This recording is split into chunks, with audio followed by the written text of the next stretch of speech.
Hello and welcome to DCP Live episode number 197. Ooh. The 3 episodes away from 200 edition. That's right. That's right. Yes. We really got to talk about what we're going to do for 200. I think we should have Alf make an appearance. I think we should have Briar as Wicked Wench of the West. Okay. Yeah. I can see that. Yes. Right? I can see that. Exactly. Yep. I better get my Alf costume. Bearded lady. Welcome to the show, Taj. Welcome. Thank you. Thanks for having me, man. Thanks for being on. How's things been? Everything's good. Just trying to make it like everybody else. Yep, absolutely, man. going through it. Right? Yeah, it's definitely 2020 has been something. That's for sure. And continues to be.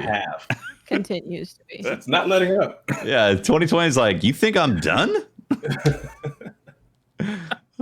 Yeah, it's been crazy. So for those that don't know, you're like an OG Destiny player, right?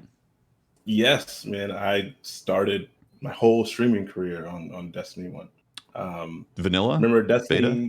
Beta? Yeah. I played the beta. I was in the beta. Destiny came out September of 2014. Yeah. And I was out of a job at the point. And I was just playing Destiny all the time. And some guys that I was playing with said, why don't you start streaming? I'd never really looked at Twitch before that. And then my birthday was in October. And then so I got a PS4 camera for my birthday and then started streaming like October 22nd. That's awesome. So you started streaming on PlayStation? Yeah, that's great. A lot of people got their start on that. Yeah. They did, yeah. Those were rough times though. Right. Yeah, it's interesting. I wonder if there will be a feature like that on the PlayStation 5 or the Xbox 4 that like you've already scrambled my brain. Briar refuses to call it by its name. It's like Xbox 4. It's the 4. Well, technically, the Dreamcast ran Windows, and lot of the stuff, it ran Windows CE. A lot of the design, like inspirations for the original Xbox, came from the Sega Dreamcast and from Sega. Sega and Microsoft were very close back in those days. So if you consider that the first console running Windows is the first Xbox, you could call this Xbox 5 and PlayStation 5. Yeah. Facts. I'm going to get behind that movement. You'd be wrong, but you could do it. Oh, man. So you got your streaming start on Destiny, and because of Destiny. Yes. It's funny. I had the same type of thing. Like, I didn't really know Twitch. I've heard of Justin.tv before, but I didn't know really watch Twitch until Destiny happened, because like the community side was so strong. Right. Yeah.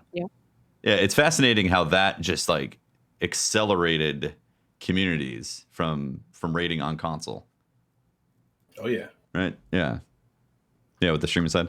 How long, I guess, were you always then Destiny up until a certain point? Started doing, or did you do variety right away, or like how? No, I was like all Destiny.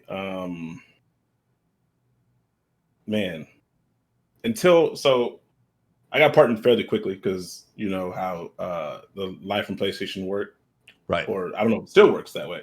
But all the huge streamers, they weren't on there. It only showed people streaming from their PlayStation, and then I guess apparently a lot of people watch streams on their PlayStation and don't play games on it. That always blew my mind. But then my PlayStation, the disc drive died, and I had the disc for Destiny. I didn't have it digital, and I had to start playing other games. And I just bought a PC, and it's funny because this is how I killed my stream. That died, and I was like, I got to find something to play, right? I was like, man, I got my new PC. Ark is pretty cool. Let's play Ark. Yeah, those don't translate very well, as I soon found out. So my viewership tanked. But all of D1, I was in a Destiny. I was nice for every raid, all the stuff. It was a good time. Yeah, for sure. How has Destiny 2 been treating you? Terrible. Terrible.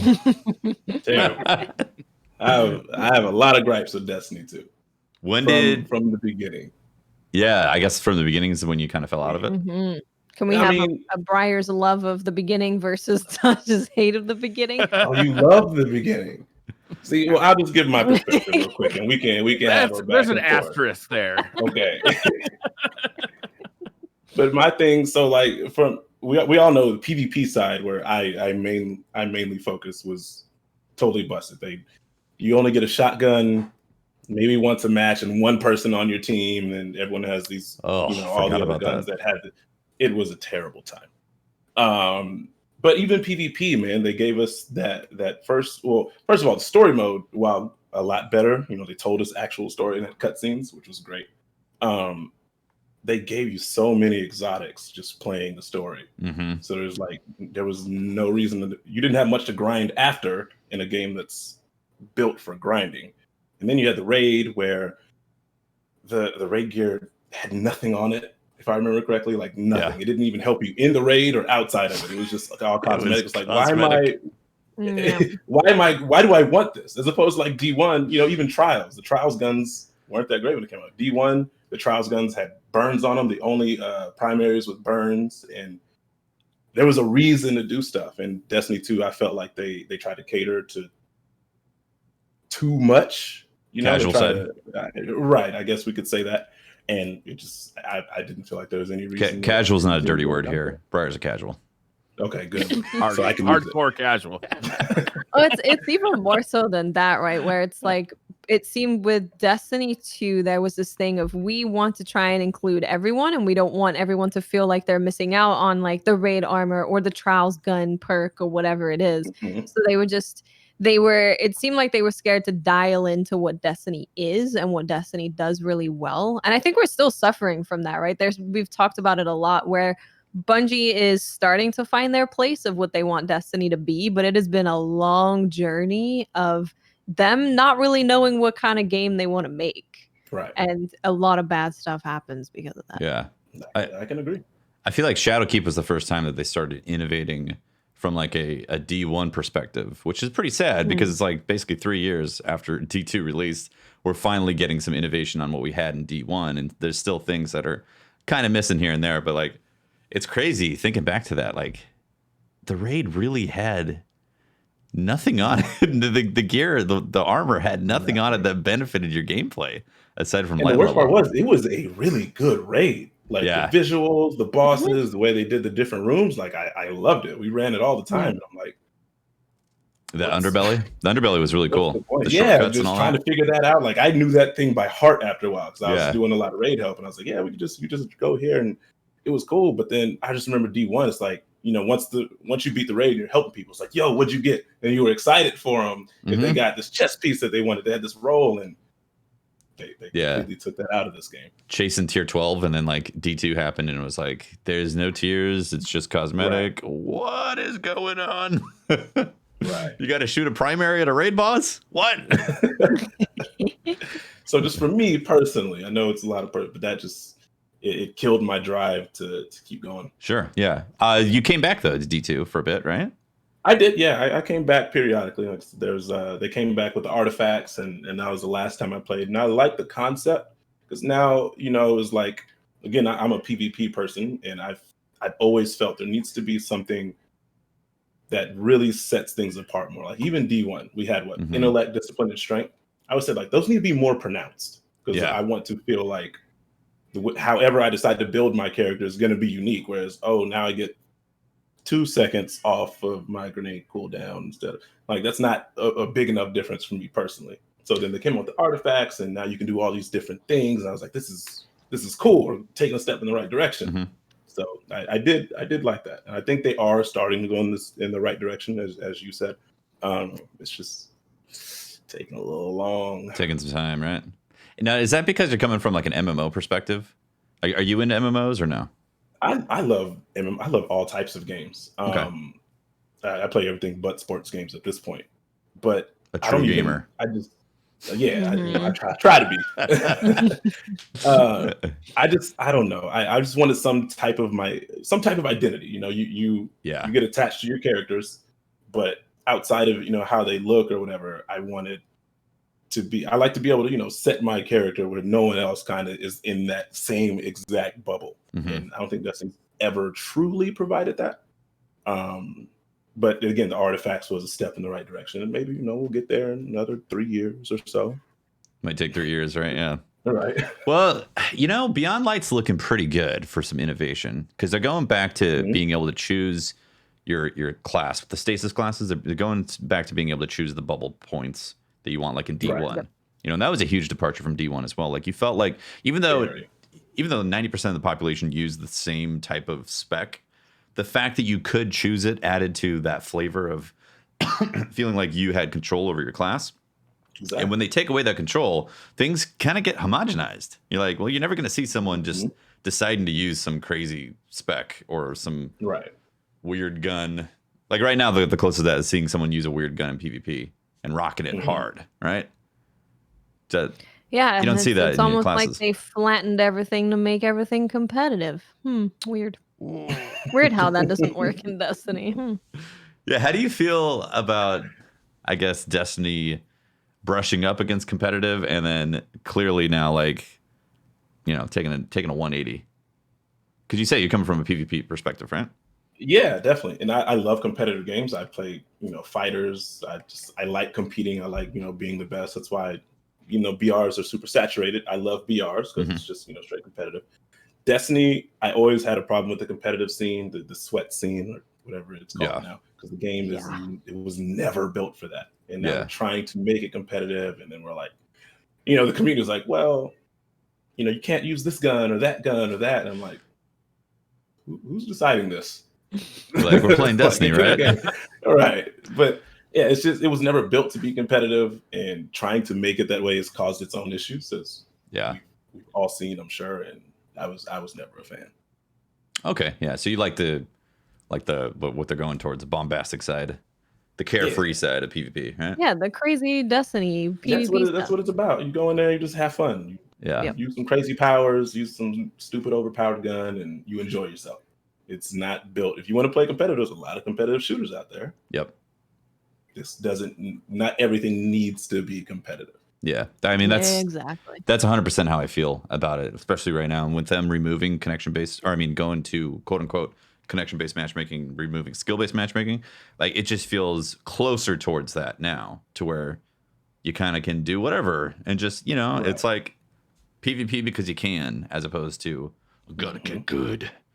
Right. And then you have your gotta go to state championship.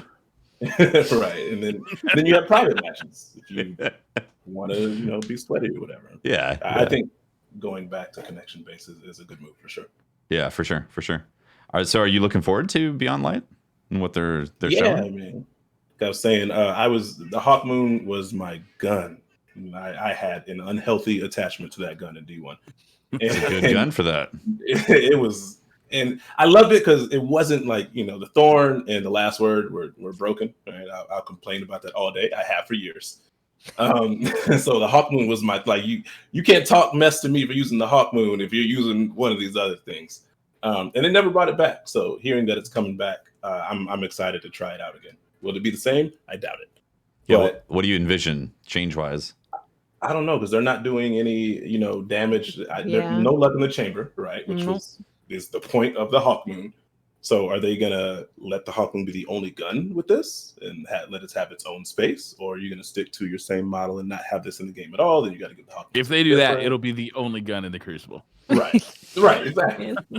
And that's its own issue. So what is Bungie gonna do? We'll find out. Yeah. I don't know. Like when I think about it, because I'm definitely I don't want them to break the game. Right. Of course. Like it needs to be fun, regardless of it being like overpowered. Mm-hmm. Like the recent exotic, the effigy. I think that's like a great example of making a fun, like powerful exotic, but not being ridiculously overpowered. What they did with that. So what if every bullet shoots a different element? Boom. Hawk Moon. It just switches. Pew, That'd pew, be pew. Like, guys, listen, I'm trying to get soul. God damn it, I'm trying. I'm shooting. Yeah, I don't know how useful it would be, but it would be interesting.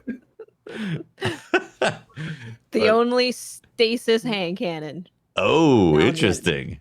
In the primary slot. Huh. or it's like hard light where you reload to change its flavor. But it's a hand cannon. There's some cool stuff that they could do probably to make Hawkmoon feel special. I just hope it sounds the same because Hawkmoon's sound was so important to it. So I feel like exactly it's such an awesome gun. That's why I feel like they have to have something that procs on it because of that essential Hawkmoon sound of when you proc luck in the chamber. Yeah, a caw. Yeah. Caw. Please no. Imagine hearing that all the time in PvP. Dear God. How many guns from Destiny 1 haven't actually come to Destiny 2 so far? Drake's Promise. There can't be many less. Yeah, Drake's Promise. The one and only. Icebreaker. Talalak. We only talking about like exotics? Yeah. Right? Red Death. Red Death. Pocket Red Infinity. Death kind of came back, didn't it? Pocket Infinity. Crimson is kind of a Red Death, but not really. I can see that. Yeah, it's not though. Yeah. Plan C. Yeah. Dragon's Breath, Trespasser, No Land Beyond, Invective. This sucks. I was actually hoping this list would be much shorter so that they could stop crutching on Destiny 1 guns and we just get like new stuff. We've got like 7 years of exotics. If they bring back like one exotic a season from D1, we're set for a while. We're good. But that's part of my other issue.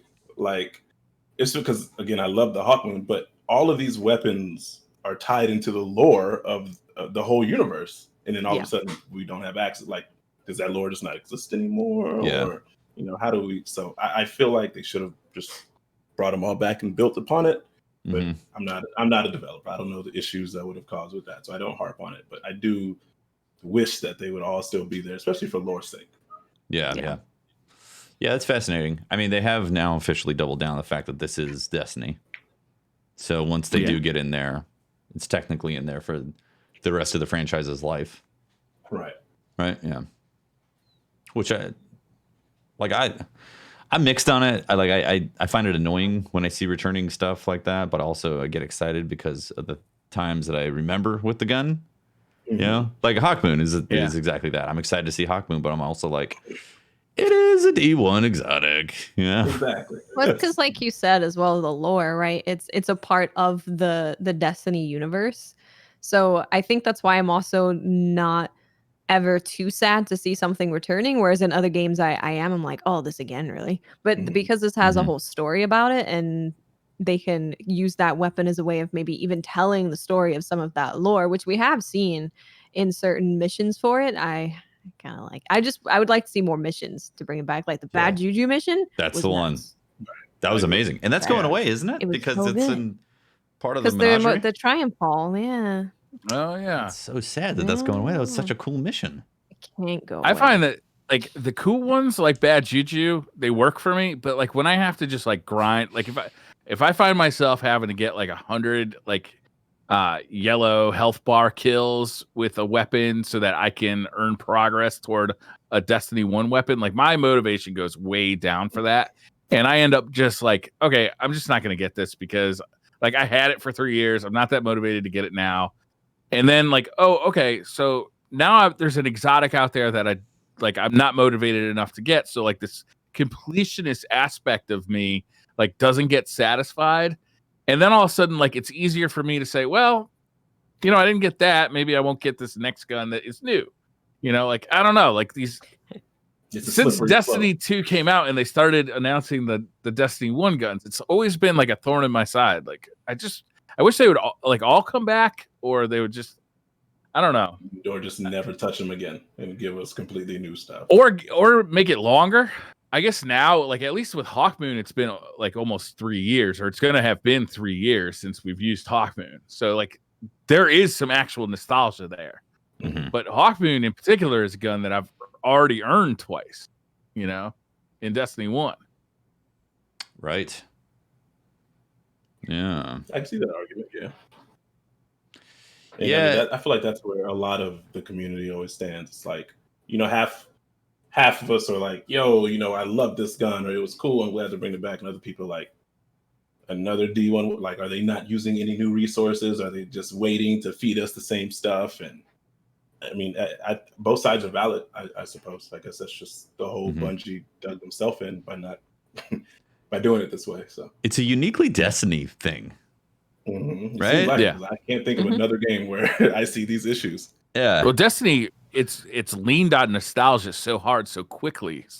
Like it was leaning on nostalgia in Destiny 1, right? Like Rise of Iron had a ton of nostalgia plays in it, right? Like going back for the Kvastok, is that what it was called? Or the Kvastov? Yeah, the very where first you re-earn the first gun that you ever got in But Destiny. now it's an exotic. Yeah. Yeah. Also the one with where the ghost is like talking about your many adventures together. Is that actually the same mission? It might be. I think it is. It's the one that hits like super on the emotionals. Yeah. Yeah. There was like a bunch of times in Rise of Iron where they were leaning hard on nostalgia. And it's like they never let off that pedal. Like that nostalgia pedal. Yeah. I don't know. I should talk. I just bought an imported Nintendo 64 because it had it slightly better. Here's Briar. He's like, it's spending billions of dollars on retro gaming because of $1,000 cable bill just to be able to plug in. I don't know. It's that nostalgia play. It's like I feel like it's something you gotta be a little careful with, because if you overdo it, then like it becomes less valuable overall. Right. I'll be honest. I think where they're going and what they've been doing has been fantastic, because they've been giving us some of the old stuff this past year. They've been giving us some old stuff and new stuff at the same time. And they're pacing it out better this year. Yeah, it's been paced to where like, oh yeah, this gun is returning, and then it's like, here's a new gun, and they've been doing that consistently, and I applaud them on that. And also the way that they're pitching the Destiny Vault, where they're going to take away content because the game's getting too big to manage for them as developers, but then reintroducing things like the Cosmodrome and Vault of Glass and all that. On the surface, that sounds like a really great solution, because you get a new raid when Beyond Light drops, but then, like, I'm assuming 6 months later, they're going to then drop Vault of Glass into the system with relevant gear, relevant like loot to go and chase at that time. Yeah. I think that's one of the best solutions they could do, given the fact that they can't just pump out a brand new DLC every 3 months with a huge raid and all that stuff. Like, it's just not possible for them, right? They already have a lot of the assets and everything. And yeah. But then again, and this may just be me, they have to do it right. Vault of Glass was amazing. And again, all the gear was cool. It looked good, and it had different things, but the weapons, the Fatebringer, everyone wanted a Fatebringer and the shotgun. And Vision of Confluence. Yes. Oh man. That gear, when they bring back VOG, that gear has got to be stupendous. Exactly. It's got to be, because this is the third time they're bringing back VOG. Like, how much replay value can you get out of that, you think? The third time around. Yeah. Wow. Yeah. Wow. I don't mind raids coming back, because I feel like Destiny's raids are really unique and they are really good. Yeah. So I think that having this thing that you've created and crafted and then just kind of leaving it is a shame, especially if this is like the Destiny we're going to be playing. Like, I'd love to have all of the raids that they've created in this game.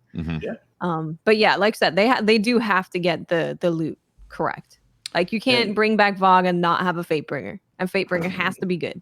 Yeah. So, yeah. it's difficult. It's interesting because this is another Destiny thing that happens, or a Bungie thing with Destiny, where they make this awesome piece of content and then they kind of like let it slip away reward wise as they focus on new stuff. And I feel like this could be the turning point where they finally figure out how to harness old content and make it relevant with new content and keep that cycle going, because like, we're always going to be ravenous for new stuff. And the loot is a very strong pull for dedicated Destiny players. You know, like a casual player who comes in and out, they're not so much going to be interested in collecting every piece of gear from a new raid or something. But the core base really likes to see new drops and things to chase, right? So I mean, if I can make like a slight aside, like, I don't know if any of y'all played the Final Fantasy VII remake. Yes. You know, so never heard of it. Final what? So no spoilers, for anyone out there that hasn't played it, but they did a remake perfectly, in my opinion. Oh yes, Gave you like the story, but they went off in some other way, and we have no idea what's coming next. And Bungie can maybe take from that, like give us Vault of Glass up into the Templar, I think its name was, and then Atheon's in some other part, so we kind of deviate and we go some other way, and they tie it into the story. Now we're in some different part of the Vault. Interesting. Of Glass That would be stupendous. That would be cool. Something like that. Instead of just you're going the exact same path with maybe like new enemies or whatever. Like give us a little something new, but a little something the same, like Final Fantasy did. I would really appreciate that. That'd be really cool. Yeah. Tie the Spirit Bloom chest to actual rewards. You don't get drops if you pop it. Be like, you should have learned in D1. Don't pop the Spirit Bloom chest. True. Yeah, I like that idea. I mean, I've heard a lot of people discussing like the idea of champions being put in there and adjusting the enemy variety or whatever on that. But it would be cool if they like repositioned some stuff and deviated from the path. Maybe the Gorgon maze is different. Just enough. Enough. That'd be really cool. I like that. But you're right though. The loot has to be like a home run for these redone raids. Yeah. Otherwise, it's going to be a couple times done. And you're like, well, that was fun. I'm good. Yeah. Yep. Yeah. Yep. The props, even the raids that are brand new, when they don't have great loot, like I find that they don't get played as much. Yeah, right. I don't know what their data is on this, but for me personally, and like the people, like my friendship sphere who plays Destiny, I find that when there's not great loot, my friends are less interested in going back into raids over and over again. Wherein makes sense. Like the first few Destiny raids, like the loot was the best loot in the game, right? Clearly, with the exception, it was of also exotics. super stingy. It like, was loot, right. So loot you in were Destiny so was compelled. Yes. Praetorian Forever Foil. So 29? compelled to keep doing it. Yeah. Forever 29. Yep. Mm-hmm. Yeah. To the days. Yeah. Yeah, I D1 ran. was stingy all across the board. Like they did not give you loot easily. But I like that. And see, I did too. Right. Like, man, Forever 29 was a time you're trying to be 30 and you needed that one chest piece to drop or whatever from Vaults of Glass, and 4 weeks you kept getting legs or whatever. And it was frustrating, but that was the grind, and that's what kept people coming back. And we don't have that anymore. And I think that's hurt everything, even community-wise. I feel like Destiny 1, not only being a new game, the community thrived on that, especially on Twitch, because I mean, at least for me, I think Twitch is now a great marker for how a game is doing, how many people are kind of looking at it, or how the community is. I know it's not the perfect marker or metric. There's a lot of things going on, but when we had raid help and trials help back then, when there were things to grind for, there was a lot of eyes on the game. People kept coming back. People kept wanting to do it week to week, and I've never felt that in myself and amongst at least my group of friends for the most part with D2. Yeah. People, there's that side, but then there's the other side who are like, no, I don't want to grind for 4 weeks to get one chest piece to drop. We want it to be smart loot. I want you to know what I have and give me what I need. And we've heard those complaints for so long. Yeah, I get it. Not everyone can sit here and play games, 12 hours a day like us. But that's that fluctuation that Bungie's been doing, right? It's like, they'll dip down and make it more casual friendly, and like the more hardcore players get upset, and then they drive it up, and the hardcore players get happier because the game in general gets harder and more punishing, and then the casual players get really upset, and then like they keep doing this like wave sign as they go, and like at some point they're just gonna have to pick a road and stay on it. Yeah. So that like at least one player base gets to stay happy, It's really tough because, ultimately, I bet if you say that to someone at Bungie, they're like, we can't do that. We can't just get rid of like half of our player base. Like there won't be a further Destiny content if we just get rid of half of our player base. So they've created this shed though by just kind of constantly going up and down. Like, well, this is the thing, right? Destiny is a game that has people who play literally everything, and they play in every type of way. So as soon as you stop catering to any of that group, I don't know if they can actually afford to do that. I would love them to. But I'd love them to say that's my like this point, is though. the best Destiny, and we're That's gonna my make point, this though. version of the best Destiny because this is what we think is the best. But I don't know if they can do that. My point is though is that they do that, and they do it like on a yearly basis. It's like they change Destiny in major ways that makes it much more casual friendly or much more hardcore friendly on a yearly basis. And then that part of the player base, either goes to play another game for a while and maybe they'll check back with the next big, September DLC, or maybe they don't. Taj, you identify with that? Yeah, I left. I was like, yo, there's just too many games out there these days that are trying new things or doing things. And I mean, I never wanted to be stuck with one game anyway, but Destiny just wasn't hitting what I personally needed. And I started playing other stuff. So I think fundamentally there is a core difference between D1 and D2 when it comes to loot. And I think there's like a D1 player base that that really wants to see that come back. And I've seen a lot of people kind of falling off too, saying that their drive to collect things in D2 has basically like fizzled out. And I don't know if Bungie can truly get like a balance between that, because one of the reasons why I liked running raids was seeing those rare drops happen and being like, wow, congratulations, you got this extremely rare drop. That's really cool that happened. And now you get into a raid and it's like, yeah, it's the same. That's a crappy SMG, and this is an okay sniper, and this is a heavy weapon you're going to toss in the trash anyways because you got something clearly better from somewhere else that's not relevant about a raid. And I think that's unfortunate. D2 has become a chase for light level, and the light level is easily obtained anywhere at this point. Exactly. I don't think that's like good end game content. I know it's relevant end game content, so you can access certain things, but I don't think it's good end game content. And that's something like with the Prophecy Dungeon, that's like amazing environments and encounters. I just soloed it last night too. I didn't do flawless, but I soloed it.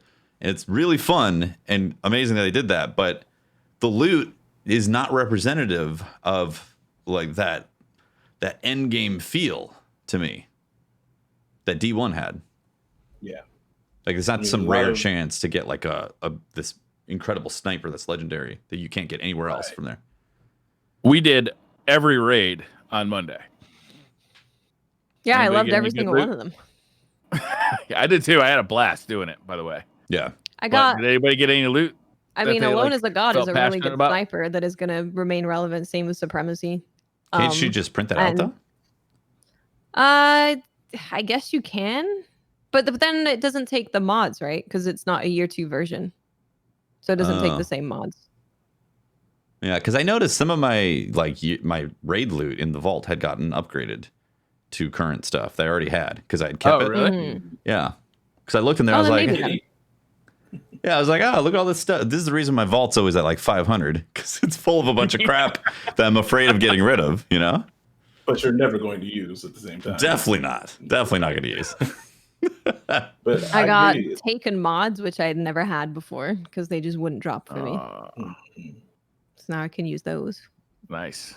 But like you said, like with the D1 raids and how it was, I mean, I was just thinking of back, and a lot of my favorite moments were always me getting that one drop or helping someone and they got it and hearing how excited they were. Like I was thinking about I think it was called the Crux of Crota in the Crota raid. Crota was I was popping through that raid. I miss it.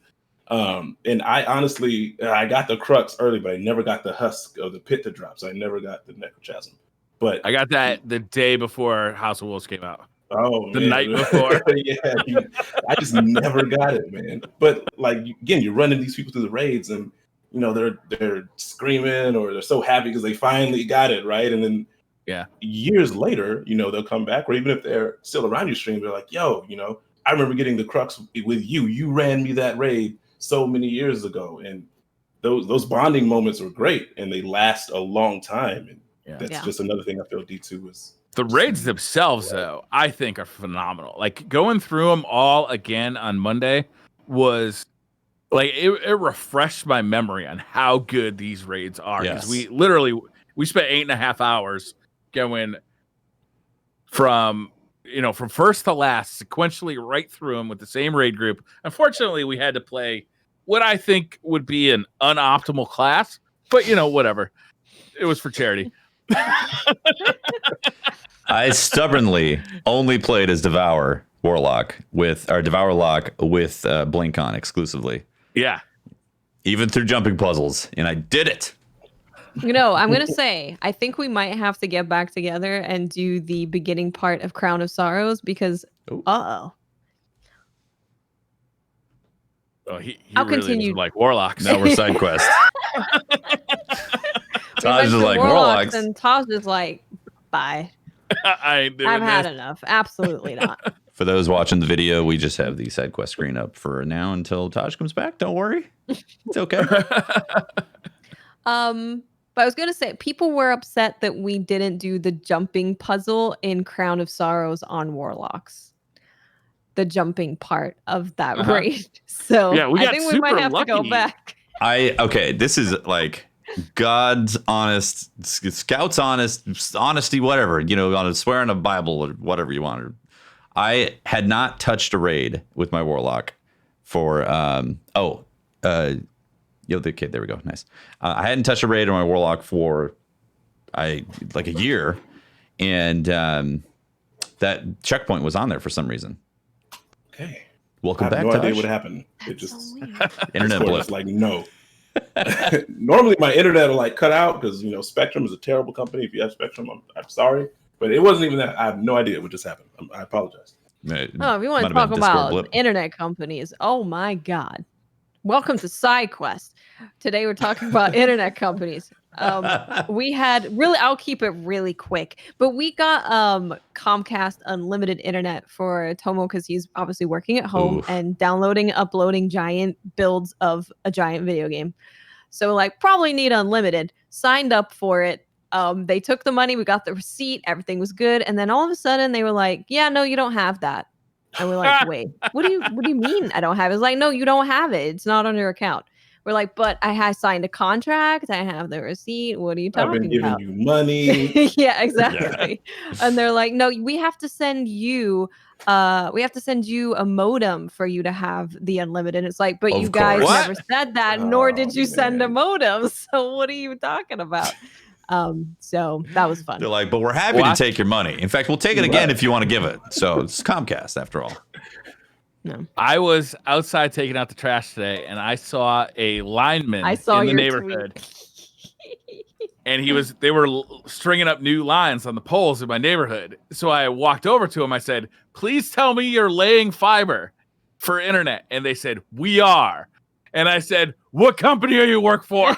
I'm in my yard, and he said, "We are." And I put my hands up in the air like I was so happy. And he said, I forgot the name of the company, Go Net Speed, which I've never heard of. I guess that's an internet company, are laying gigabit internet in my neighborhood. I called them, and they plan on turning it on in August or September. Yes. And the gigabit internet plan is going to be $90 per month with no data caps, which is half as much as I pay now for 300 down and 10 up. So it's going to be 100 times faster than my current internet. I'm like, damn, elated. Briar, that's amazing. If you have any extra rooms, I will be there. Come on over, man. I got plenty of internet. Oh man, it's so good. I uploaded like a 15 gigabyte video today in like 8 minutes, 10 minutes. I am so excited, man. I am so excited. When we were doing the raids, I was having internet issues. Oh my God. Doing the raid. Yeah. The beginning of the raid is hilarious. No one could join Briar. Briar couldn't join us. He kept getting kicked out of the raid. He could join on me though, because I had gigabit internet. Yeah. So as soon as you have gigabit internet, you get to be golden. People will be joining on you. And then hilariously, my power went out. This is what happens when Briar goes on a warlock. I was sitting in a dark room, very confused. Oh man, Taj, how do you feel about warlocks? Yes. Look, yes. I am a hunter main all the way. That's what I'm saying, right? Perfect. From D1, this is literally how I did it. Because I platinum D1, as most of us did. You know, we loved the game back in the day. As soon as I did it, because you had to beat the game on a Warlock and a Titan and get something, deleted them, made 3 hunters. Been Excellent. 3 hunters ever since. And then D2 made it to where you can't farm on your next character to get the loot for the same type. And D2, man. They ruined my gaming experience in more ways than one. So as you can imagine, much to our disdain and displeasure, we had to raid on all of the raids as Warlocks for charity. No. Yeah. Yeah. That little floaty. What's worse is that the chills. we had to talk positively about them. We couldn't insult them. We could only compliment them, which I feel like we did a fantastic job at, frankly, as a group. I'd say so too. We did great. Yes. They charged us $5 every time we insulted a Warlock. Oh man! And over 8.5 hours, I think I had the most insults at 11, which I think that's like 1 1/3 per hour. That's not bad. Every time I hit the jump button, I would have had something to say. I would be Yeah. Well, that's why I blinked through the entire thing. I bet. Yeah, and somewhat feels natural. Yeah, exactly. There was some naturalness about that. The hardest part was the Morgoth's Bridge. That was pretty rough. Blinking through that. I was worried. I was worried that I was going to hit a threshold of you guys being like, "Okay, it's time to switch." I think everybody was just happy to watch you struggle, bless it. I was zoomed in on Briar with my sniper, watching him trying to go across in what raid was that? God. Which one was that? Was that Spire? No, the one before that. Eater of What's the one Worlds. before that called? Eater of Worlds. Is it the beginning of Eater of Worlds?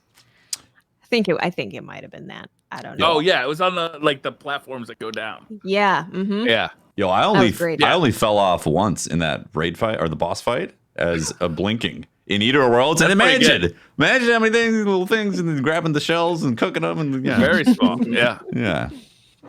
You know, Spire of Stars is a fun raid. Too complicated. I enjoyed that raid. It's where the quad penis was born. Quad power penis for sure. Call outs were amazing. Yeah. I think a bad raid? I think we turned Slayer raids around on those call outs. Do y'all have like a least favorite? I think for me it is Spire of Stars is my least favorite. I like all the raids. So obviously all the raids in Destiny, they're fun. Like it's a raid. A raiding experience is exciting, especially when you take down a boss. But I think in terms of least favorite out of all of them, it's Spire for me. See, I love the Spire when you go up and you're looking at the ships. I think that's a really cool experience to be able to go up into space and you're looking at the ships. I think it's really cool. So I do like that. When it comes down to mechanics, like I feel like mechanically I get exhausted from the juggle of that raid where I'm like, ugh. Crown of Sorrow is a little like that too. I love Crown. Oh my god! I realized how much that was the Crown highlight of my night because me and Ash were on the same team, and we were basically. I had done that raid before, but I was essentially learning that raid from scratch, and so was Ash. It was our first time through that raid, and we fucking pulled it together. And I was super proud that we did that. Me and Ash were. Guys, crushed. Yeah, partway through, Ash was like, "Should me and Briar be on different teams?" And we're like, "No, you guys got this." And Crown, if people haven't done Crown of Sorrows, the final boss fight it's kind of one of those raids where everyone has to do a thing. Yeah. You can't really have any one person just sitting there not really doing a thing because you have to switch the buffs with your partner, and then you got to give buffs to other people who are part of other teams. So it's definitely an encounter where you have to learn what the hell you're doing in order to clear it. So it was really cool. That's why I like that encounter because, I love that animation. It's craziness and it's fun. Yeah, it's crazy. Yeah. I love the animation of when the big guy spawns in. He's got that like twist and then drop type of thing. It's such a well done animation. Every time I see it, I'm like, damn, that's a good animation. I feel like the entire night when we were doing all those raids, it was like this combination of like trying to remember like how this works and like chaos and like, but everybody just kind of getting it done. You know, yeah. It was probably the only time that I've seen things basically not be explained and us just bumble through it and be like, oh, sure, yeah, whatever, and then it just works. We'll figure it out on the fly. There was we did. there was one moment in Crown at the very end when we had to shoot crystals, and any time that there was a crystal that was directly above that required a aerial shot, I'd get really nervous because I couldn't just jump up once and shoot it. I literally had to stand slightly underneath it, double jump, blink directly up, and then hold the trigger down to shoot it as I was falling. And I didn't say anything about it because I didn't want you guys being like, all right, come on, it's time to switch off blink. Honestly, even floofing, it was hard to hit those ones. Being able to just double jump and hit those was freaking great, but, warlocks. Yeah, warlocks, you know what I'm saying? So we're all in agreement about warlocks. Oh yeah. Okay. We bang. Oh, yeah. I was a day one warlock. I don't know if I told anybody that before. Legit triple hunter on Xbox for Destiny 1 for me. Yeah, from day one. Oh yeah. We should talk about the fact that Beyond Light is getting delayed. What? It got delayed? Oh yeah, did you know that, by the way? Beyond Light's being delayed. I don't know why I didn't think that this was gonna happen, because I probably should have assumed that it would, considering working from home and pandemic. Yeah. Yeah. It all kind of lines up. Everything's been delayed this year, though. I mean, yeah, everything has been. Last of Us got delayed, which I was looking forward to. Then Ghost got delayed, until tomorrow. And I don't understand why. I mean, delayed. I don't understand why everything's getting delayed. It's like, it makes literally no sense to me. You're just making a video game in your living room. What's so difficult? Jesus. What's so hard about that? I mean, don't you tighten up the graphics in level 3? Come on, right? I think so, right? And that's got to be easier from the couch than from some cubicle. Seriously though, like, if you didn't see something like this coming to this game, that's fine. I mean, not that you should have seen it coming. Nobody knows what's going to happen or whatever, but like, I certainly wouldn't get upset about a game delay or any delay right now, because the fact that people can still even get something done in this year, in the midst of everything, the fact that people can still function enough to work, it's a literal shock to me. I think part of it also, though, is that maybe they thought that things might be returning closer to normal by the end of the summer, and then obviously, things are not in the United States. America decided to be America. America was like, hold my beer.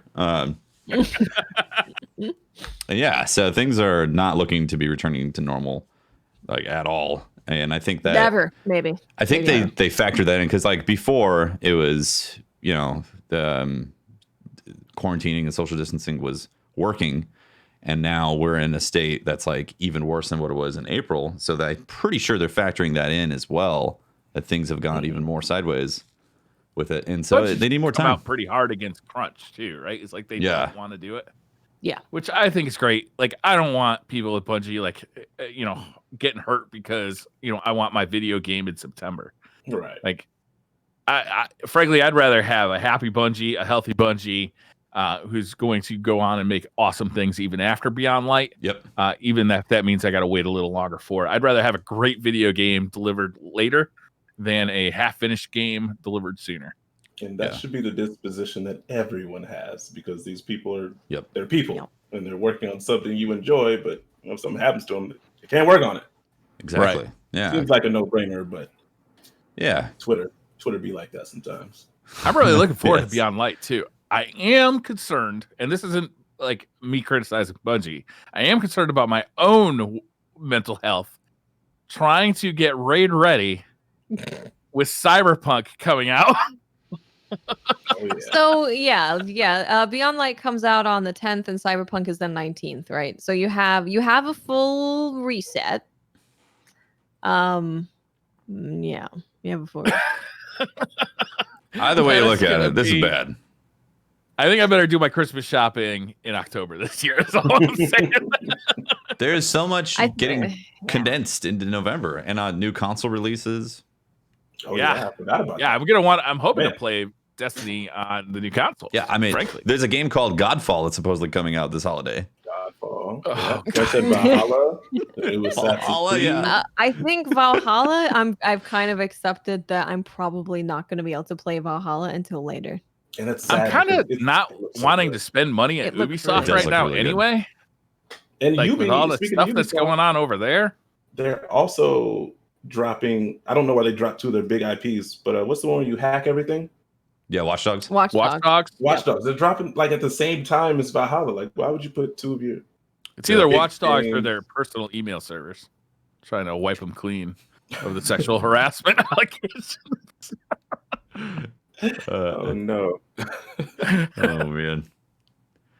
Yeah, it's tough. I don't know how all this is gonna shake down. It's either gonna be a completely sleepless November or things are just gonna get pushed and maybe nothing comes out in December, so you have more time to play these games. Right? Or maybe I'm just playing all these games like straight through to like March, you know? Yeah. There it is. Like I know Destiny, I want to raid. So like that's going to be my priority. Mhm. Guaranteed. And then like once the raid is done, that's probably when I'll look at Cyberpunk. Cuz Cyberpunk is a single player game. Yeah. So I'm not Right. as concerned about like day wanting that. Yeah, there's no rush. Yeah, exactly. Like you'll have time to come back to it. I mean, It I took me might a year to play Witcher. Witcher 3. I might pull a Witcher. I might stop my playthrough in like 2017 and pick it back up in 2019. I'm going to spoil everything for you if you do that. I will quit this podcast. It's fine. Cyberpunk will get delayed again. They're going to delay it until like a month before their anime comes out in 2022. Why are you trying to hurt me? Making your life easier, Briar. Now you can be a Viking. At this point, I don't wouldn't know if I mind. want to be a Viking anymore. At this point, I really wouldn't mind if they're like, we need a couple extra months. Would you believe this? It's so weird. Be like, okay, February, that's fine. Okay, February's fine, great. I love February. Nothing happens in Crimson February. Days happens in February. I could blow that off, no problem. Yeah, it's gonna be a balancing act. It's gonna be Destiny for super hard for those 9 days, and then Cyberpunk. I think I'd plan on doing really hard for a couple of days, and then maybe just super long streams where you just do both. Both, yeah. Mm-hmm. Yep. But at the end of the day, for us, I know y'all know there's a lot of times where there's nothing coming out. It just feels like those gaming droughts. Yeah. And I'd much rather have just everything at once than absolutely nothing for months. So speaking of gaming droughts now, what's coming out in September? I don't know. Marvel? That's a good question. Is that Marvel? That coming game out? does not look interesting to me at all. Yeah, but what's coming can't out in think of September? August is like, well, it's hot. It's the summer. People go outside in August, so we don't release games. Do they really, though? Are you sure about that? Are people going outside? Yeah. Maybe I'll finally beat Todd in Mario Golf. That motherfucker. He's a goddamn birdie machine. Neo 2's DLC is out at the end of July, so that'll take me into August. I never Easy did finish Neo 2. Tomo is still playing Neo 2. I mean, he I really? am too, but he's playing hard. Yeah. Is he in New Game Plus? Oh yeah. Wow. Nice. Oh yeah. Bug Snacks is coming out in September. Well, that's what I'm playing. Bug There it is. Snacks, there we go. Wait, that's a Yo. PlayStation 5 game, isn't it? How can that come out in September? I don't know, but that trailer I loved it. I would never think I would even want to play a game like that, but they sold me. That was like free acid. That was Yeah. Mind altering drugs on a video? Okay. I'm with it. We actually sang Bug Snacks on our charity stream. Yeah, that song they had was cool, man. It was a good song. It was a good presentation. It was very different and stood out. That's for sure. I think it's become one of those things where it could have gotten just forgotten about, but the meme side of it has generated hype. To now it's like bug snacks. Talk about Bug Snacks. Yeah.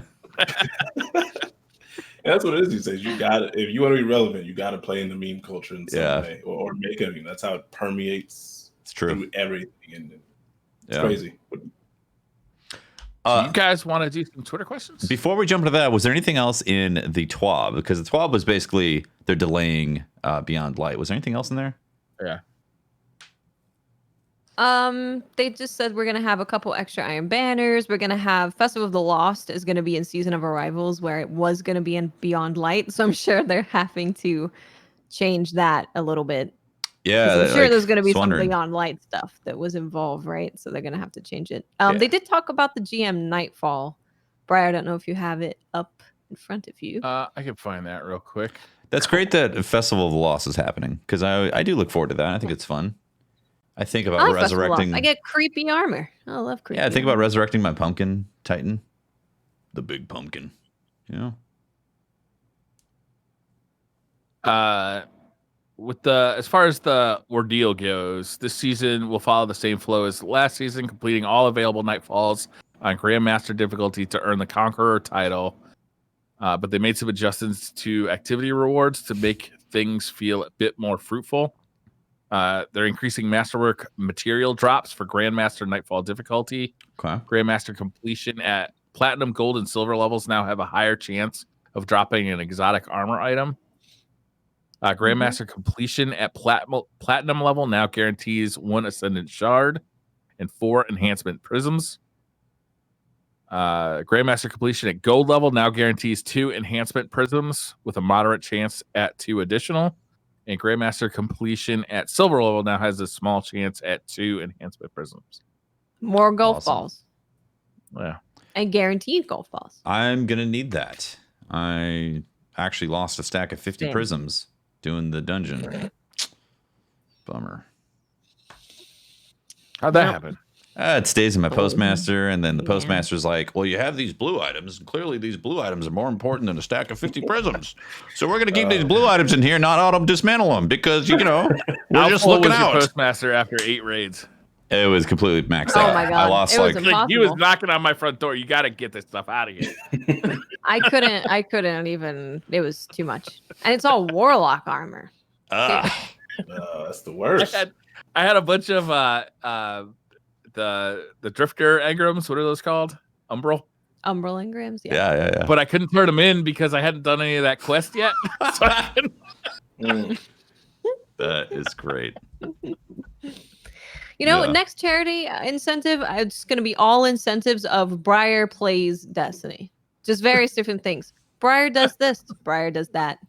Well, we still got to do the trials run on PlayStation. We do. We need to set a date for that. After Ghost of Tsushima.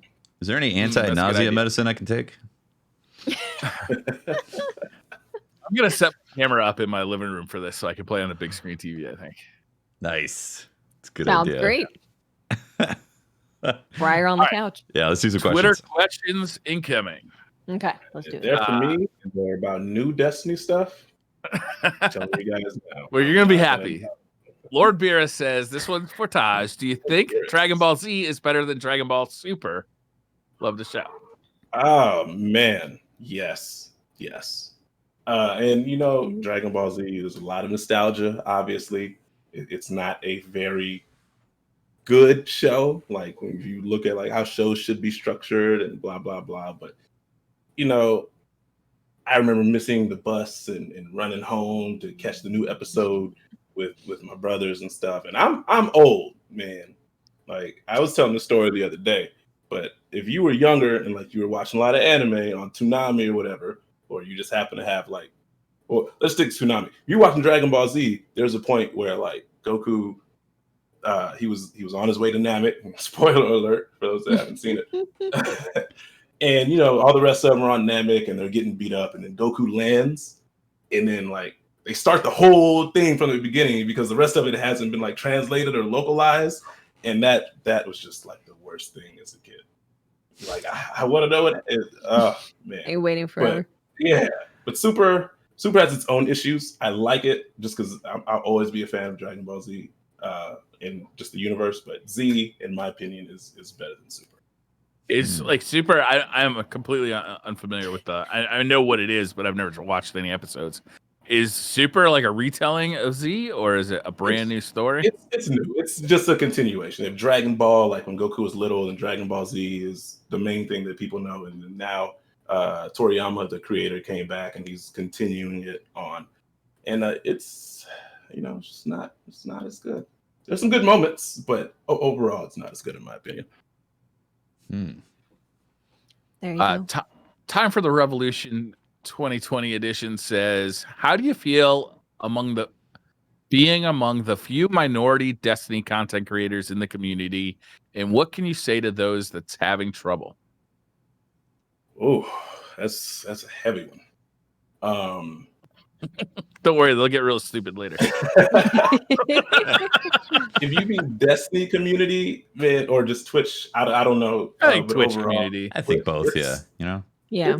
It's weird, man. It's a weird place to be in because I mean, of course we deal with the racist stuff, and I mean, and women, we got Miss Watts here. They deal with a lot worse things than racist things from what I've seen. It's definitely more consistent, but everyone is behind the keyboard, so they feel empowered by the anonymity, and they're going to say something because they think it's funny or they think they can get to you, and you just gotta shrug it off, man.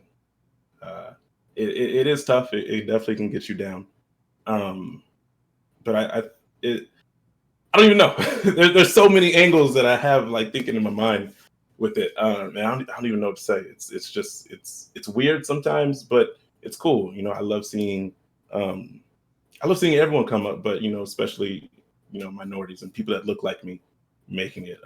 EK is still streaming Destiny. God, I don't know how he does it for so long every day, but he's knocking his milestones out. And I remember, EK used to come to me and be like, "Yo, you're like the biggest black person in Destiny," and we would always have talks. And now he's well beyond anything I could have ever imagined or I've achieved myself. And that's my brother over there. So big shout. I don't know if we shout out other streamers here. Yeah, of course. Oh yeah, he's been on the show. Yeah. EK some love, man. Yeah, EK's awesome. EK was on somewhat recently. Yeah, he's great. Hashtag Black Lives Matter. Mamba Forever says, "Hi Taj, big fan.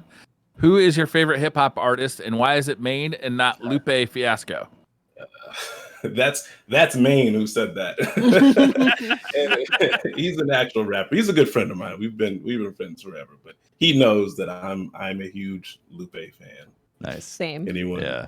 I love lyricism.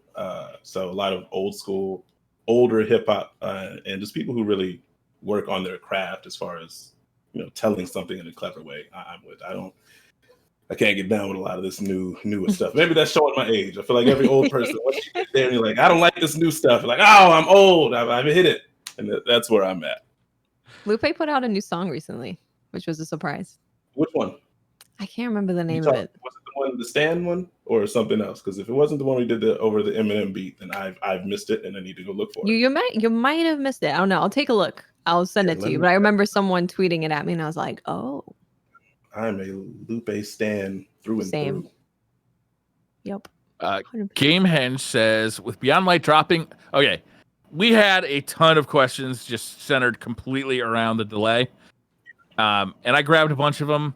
If I repeat myself, we'll just skip the question, but there were a ton of questions about the delay. Gamehenge says, with Beyond Light dropping a week before Cyberpunk 2077, and likely the new raid dropping around the same day as Cyberpunk, will a majority of the player base drop off Destiny to play Cyberpunk, or will they wait to play Cyberpunk? I don't know. So Destiny is a very different game to a single player story driven game. So I don't know. Of course, there's going to be people who are interested in Destiny and interested in Cyberpunk, especially as they are, first person shooters. But I think that there's a lot of people that probably won't be that interested in Cyberpunk, especially over Destiny, because they are very different games, even though they are both shooters.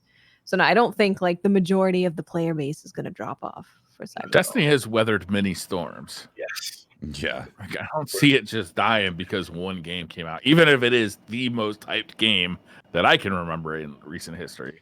People are saying the same thing with Red Dead. When Red Dead 2 came out, it was like, Red Dead is going to kill anything that even remotely is near it. So stay back. It's a single player story game. Like even if every single person in the Destiny community dropped off for Cyberpunk, they'll come back when they're done with Cyberpunk. Exactly. You beat Cyberpunk in like a week. There's nothing for you to revisit.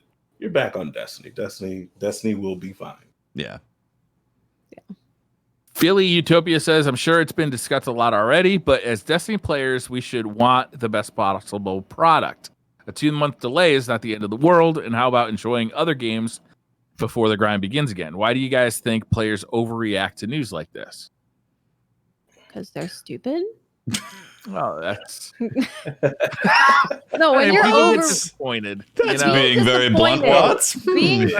Being disappointed is totally fine, but being like, he said, overreacting specifically.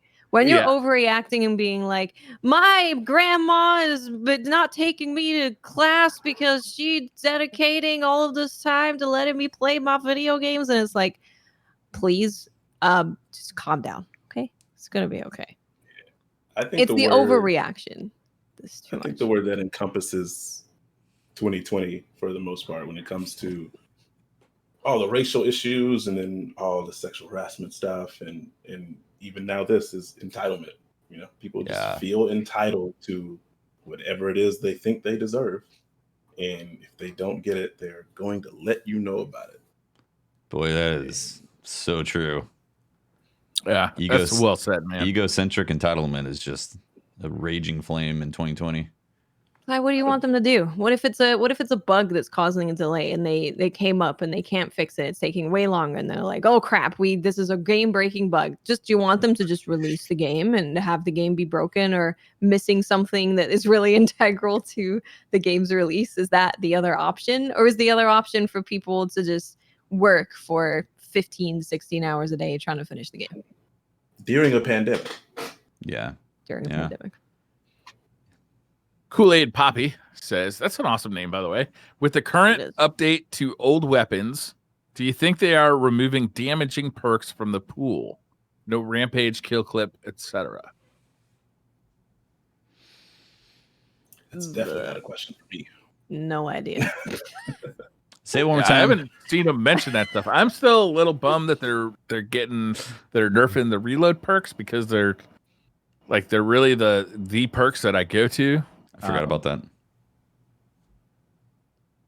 But I haven't heard him say anything about rampage, kill clip.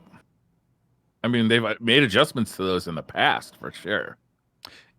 Speculating on things like this is always extremely difficult when you don't have the full picture of the sandbox in front of you, because there could be some surprise element thing change, or Stasis does something really cool and interesting that things that you were once concerned about fall off because the sandbox is different.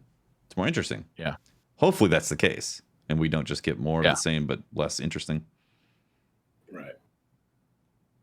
Takey says, would you prefer November to loop 3 times, to have 1 month for Destiny, 1 month for Valhalla, and 1 month for Cyberpunk, or have 3 fully functional upper bodies to play 3 games at the same time during November? 3 fully functional upper bodies? I gotta go 3 bodies. I am gonna be so goddamn productive. You know how famous you're gonna be? You'd be the most famous streamer. You'd be able to captivate 3 audiences at once on one stream. You could stream on 3 platforms. You can even go on 3 different platforms. Oh my god! You can just monopolize the whole industry. That is phenomenal. You could be streaming and then have another version of you editing and another version of you doing all that boring adult stuff that you got to like business-wise and all that. I would just cut him off, let him loose. You could be your own dungeon team. Go outside. That'd be amazing. Ghost of New York says, Beyond Light will now be coming out and probably going head-to-head with Halo. How much do you think this will impact the community, or will Cyberpunk just eat everyone's player base? These questions. Yeah, there's a lot of these.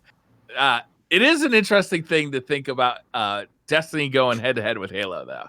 Like, I mean, just on a conceptual basis, because Bungie used to make Halo.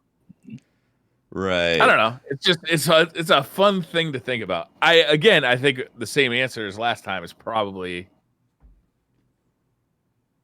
I don't know. Halo. I used to love Halo. Man, Halo 2, LAN parties. Man, taking my Xbox over to my friend's house and we're all there. Those are some of the best like multiplayer moments of my childhood for sure. But I feel like Halo's past its prime, man.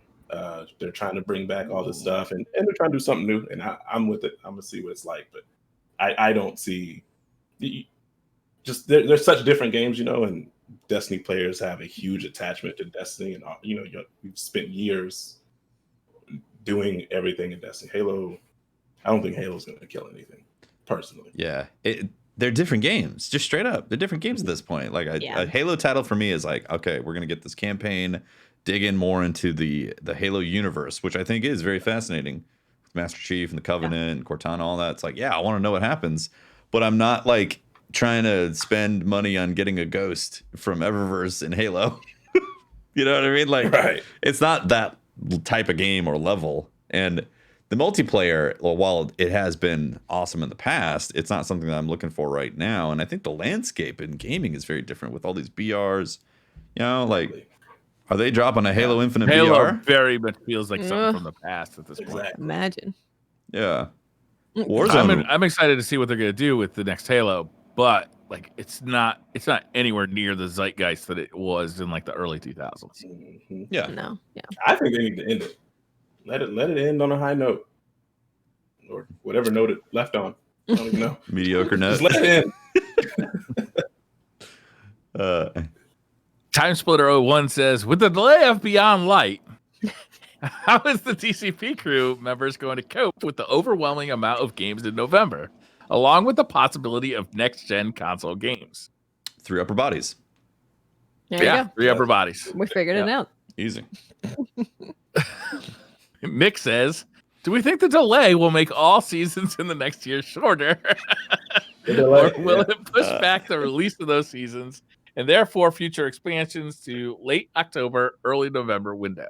Yeah, this is I think interesting. that trying to predict next year's season expansion based on right now is not there's nothing there. Like you're grasping at straws. Briar said, "You're being silly." I mean, it is interesting to think what, like he asked, like, will it make the seasons shorter? I don't think so. I think they'll just it'll just kind of bump the seasons. But however Bungie wants to do it is how they're going to do it. So and I don't think it really has an impact on the next DLC. Last time they shortened the season. They did. Yeah, there you go. So maybe they'll just shorten the season again to a month. Yeah, like all the story beats we get are just like, every day is a new story. There you go. Just a jam-packed it's gonna be an season action-packed of November. I don't know. It's always been weird that they have a DLC that comes out right before Christmas, isn't it? You mean they didn't last year? It was a season that came out right before. Yeah, season. Yeah, I guess. It's always been September. What's weird is that we now have 2 years where historically their big expansion is not happening in September anymore. So is September really Bungie's month now, or Destiny's month at this point anymore? And is it just going to change? I don't think it matters, really. Yeah, I don't think it matters, personally. Now I think about it. I think Bungie could start putting out expansions in March, and they'd still do awesome. Yeah. Zachary Richens says, hello, everyone. It's kind of weird that we got so many, like, clearly the delay is the biggest thing on the Destiny community's mind, and we didn't start talking about it until like 50 minutes into the podcast. I don't know what that says exactly, but it says something. Zachary Richens says, hello, everyone. Since we have some extra time due to the delay, what fun new build for Crucible would you like to do for one of your characters? Any fun new builds you're thinking about doing? Just thinking about trying out a triple grenade launcher, like, I don't know if you heard this weapon. It's called Mountaintop. So what it does is it's a kinetic grenade launcher that shoots in a straight line. It's almost like a sniper, and you can, you use it like a one-hit kill. It's your favorite weapon. You use it all the time in Crucible. It's pretty nuts. Yeah, so you can rock that, and then you can rock a fighting lion, which if you ever played Halo Reach, you can treat it like the pro pipe in Destiny. Which is that's an interesting application as well. And then you could just rock all grenade launcher mods.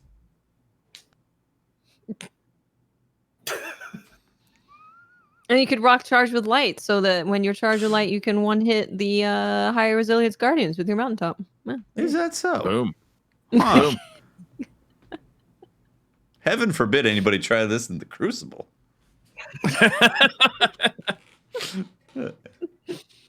Wilvin says, it seems like you guys don't see other content creators as competition, but more like fellow travelers. do the platforms on which you create content promote that attitude, or are you working against incentives those platforms offer? Very good question.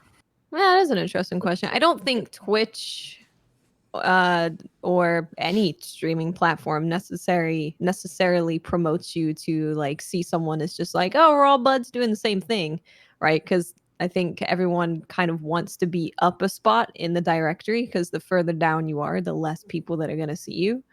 Yeah. But I think the Destiny community, especially on Twitch, it was in a really unique place when it started, in that it started with everyone really trying to lift each other up and make the directory be populated, and not just like, one or two streamers be populated. So I do think that the Destiny Twitch directory has had quite a different experience growing. Because, it was all about rating people, playing with other creators. Like, someone new joins, you start talking to them, you rate them, you get to know them. Like, that's been kind of ingrained in the Destiny community. Have you ever gone into another directory and like rated somebody in that directory who like you didn't know, and they were like really confused about what happened? Yeah, it's not as common in other directories. It's really not. So many, and it's weird. I've watched people and they're like, you're just getting offline. That's a thing. You just like turn the stream on. People do that. That's so weird. It is. I was gonna say it is uniquely Destiny, because I remember rating people outside the Destiny directory and kind of getting that same like, what is going on here? And it kind of like a suspicion, like, why are you? Who are all these? Are y'all trolling? Why are y'all saying the same Are you thing? here to drop very bad things in my chat? Because apparently that's the only raids that some people are familiar with, is people being raided and like having really bad things said to them. Yeah. Back to the question. People have made YouTube channels based on that, right? Yeah. Back to the question about like, how or why, or does the platform bring some of that? I actually think Twitch kind of promotes a competitive spirit and kind of a dog eat dog environment, because of the way, like you said, for the longest time, it's basically been the most viewership gets filtered to the top. They have changed filters recently, so there is a little bit more promotion, but growing on Twitch itself has been like this function of being live as much as physically possible, and doing like 5 other people's jobs all at once, all the time. And it's extremely unhealthy when you approach it as like trying to maximize everything as much as possible. And it kind of promotes that, unfortunately. So I think a lot of people do kind of come away from Twitch outside the Destiny directory with that feeling of needing to be like, me. I need all this promotion clout, all that stuff. And the Destiny directory has been kind of in a bubble in that sense.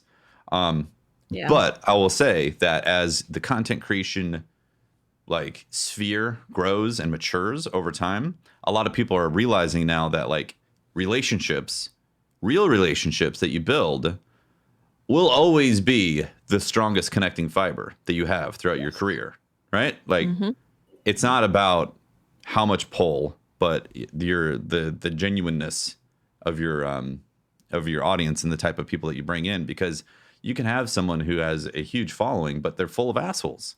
And then is a company going to want to work with that person who promotes their product to a bunch of assholes? Like, I mean, yes, sometimes that is the case. That's going to happen. But a lot of companies are beginning to pay attention to that stuff. It's like, oh, this guy's a racist asshole. Well, guess what? Now people are going, yeah, that's not cool. We need to cut that. Cut it out. So I think as it matures, I think a lot of people are going to realize that character is like needs to be one of the key things that people look at. Yeah, YouTube, I think, promotes more collaboration. There's different metrics on YouTube. Like you're generally making shorter content, so you're not like monopolizing people's entire day to watch your content, and you can grow a lot by being seen on other people's content. So you kind of share, like, you come on my video, I'll come on your video, and that like you both kind of like benefit from that. So like collaboration is a vector to growth that I'm not sure it is on Twitch. It can be on Twitch, but it doesn't feel as vital.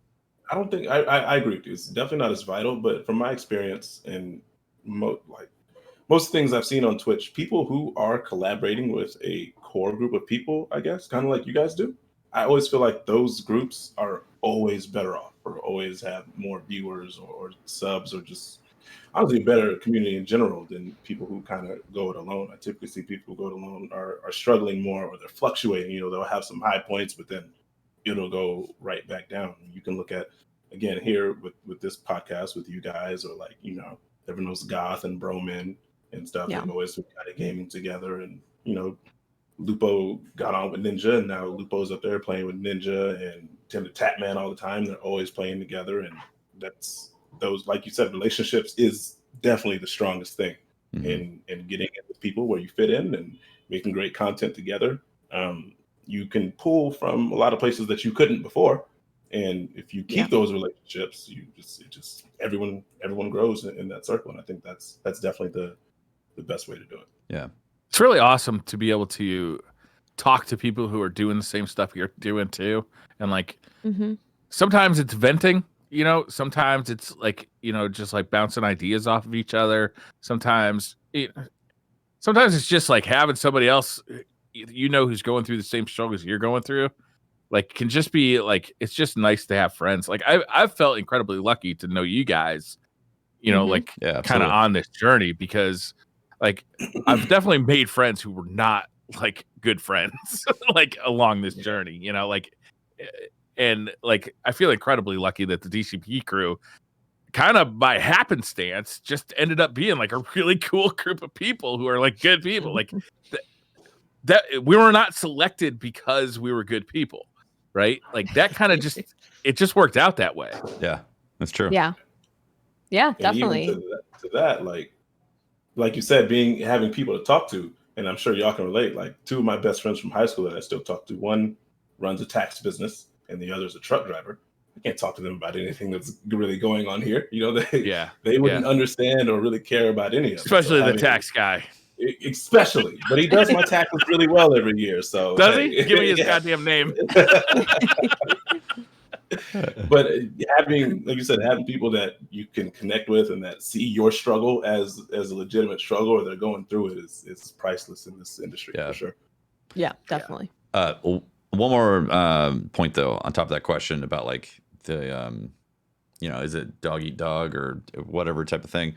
I think it's something that Twitch is going to have to solve in the future, because the best path for growth on Twitch right now is to get big somewhere else. And yes, true. Exactly. Yeah, they're at Very some true. point in the journey of Twitch, they are going to have to figure out that problem and figure out a solve. I don't know what, but the other best way is to stream unhealthy amounts of time. Even then, it's also a problem. Even then, though, I think that's less effective today than it was 4 or 5 years ago. It Yeah, is. but It you're right. definitely is. Yeah, it's really interesting because that's what it used to be, right? Like when I think probably when a lot of us first started streaming, it was just be live all the time, all the time, all the time. And then it's changing to be like, don't be live all the time, but have maybe different types of content that's going live all the time. Maybe you have a podcast, maybe you do like days where you do different fun stuff, and it's more about creating a show rather than just being on a game and grinding 24/7. It still works, of course. Like that is a thing that still works for people. But I think as more and more people start stopping to watch TV and they're moving to streams and YouTube videos and stuff, they're maybe looking for you to be more all encompassing as just a show of entertainment than just you playing a video game. Yeah. Well, also as Twitch grows, there's more and more people who are going to be committed to being on 24/7. And like that number's not going to go down. It's only going to keep on going up. And so again, there's some sort of, I feel like YouTube, as much hate as it gets, really has cracked the problem. And it's not perfect, but like the algorithm does show you content that is relevant to your searches now, right? You can be a small YouTuber and create some really good content that goes viral. It is totally possible. Being a small Twitch streamer and having a stream go viral, if you get rated by the biggest streamer, maybe But that's it's gonna happen somewhere else, right? Where you create a really funny clip that gets picked up on Twitter, and then your stream grows from that. Right. But it's not just organically from Twitch. Yeah. I mean, how many? If you go to any Twitch directory, how many people do you see with 0 or 1 viewer? It's like the majority of people who are streaming that game. Yes. Yeah. Mm-hmm. Mike says, who do you think will be the destination vendor for the Cosmodrome? What if it's a surprise? It's Sepix Prime and it's been reprogrammed. That would be amazing. that would be rough. He's got a guitar. He plays in a metal band. Be like, what's that? What about Varix? We haven't seen Varix around lately. Isn't he a traitor? That's what Chad keeps. Oh, did something happen in the lore? I don't know. Maybe People he's misunderstood. Keep saying bad things about Varix. People are saying bad things about Varix. Maybe they're the bad people. They can put Tanix there. He doesn't have a house apparently anywhere. Yeah, he's bad now. Apparently, see, everyone's like Varix is a bad guy now. I don't know what happened. Something happened. I don't know what it was though. What did he do? Explain the lore to me. Otherwise, I'm going to start making it up, and we don't want. I missed the Bife video apparently. Did he put the toilet paper on wrong? Like, did he just put it on top of it instead of actually like doing one way or the other? Did he not replace it at all? Yeah, he just left it there. One of my kids is seriously in trouble for he might get kicked out this weekend. Go find an apartment. You gotta replace that toilet paper, man. I'm not gonna lie, I replace it, but I don't always put it back on the thing. I don't have time for that. Oh my God, Taj. Somebody else has now got the time that you couldn't spend. Someone else can do it. Son of a bitch. The toilet paper's there. You can use it there, or you can use it there. But I put it there. Okay, we have toilet paper. The rest is up to you. I took it out of the packaging. Okay, right. It's there. Like you don't have to go rummaging through the packaging, and you just have to pick it up. Yeah. Just use it. If you have to use it that way, then you can move it. I'm fine using it this way. I can't figure out who it is. One of my kids is doing something that's really annoying. You know the drain, like the drain thing that goes on top of the shower drain, so there's the pipe, and then there's that little filter that goes above that. No, the little catch. Well, when that thing gets clogged up, which it does, they just take it off and move it. They don't clean it out. So now all the stuff that should be getting caught in there just goes down the drain and clogs the drain. Yeah. Next thing you know, plumber's coming. And this has been going on for years, and I keep I don't know who it is, right? Time I don't to know put some cameras in the shower, bro. That's not a good idea. As my wife and the police have said. No, you know you do? You have a pad check system. They have to sign in and sign out of the bathroom. So every time you can check it. You need a system where they have on the drain. They have their own check-in card or something. So you have a system where the shower doesn't open unless they have their check-in card, and they have to tap the card and it lets them in. Yeah. There you go. I like it. That's the only explanation. I like it. To do. Ubik Garaf can. What does the delay to Beyond Light give you the ability to do in Destiny now that you have 2 extra months? I might get a raid exotic. You might. Maybe. Doubtful. What are you missing? I have terrible RNG. Everything. Come on, really? I don't have anything. Yeah. No anarchy? Nope. Bummer. That's the one that counts. I don't have anything. And I've played a lot. I played a lot of Last Wish. Like the others, okay, I understand. I only played, 20 times. Okay.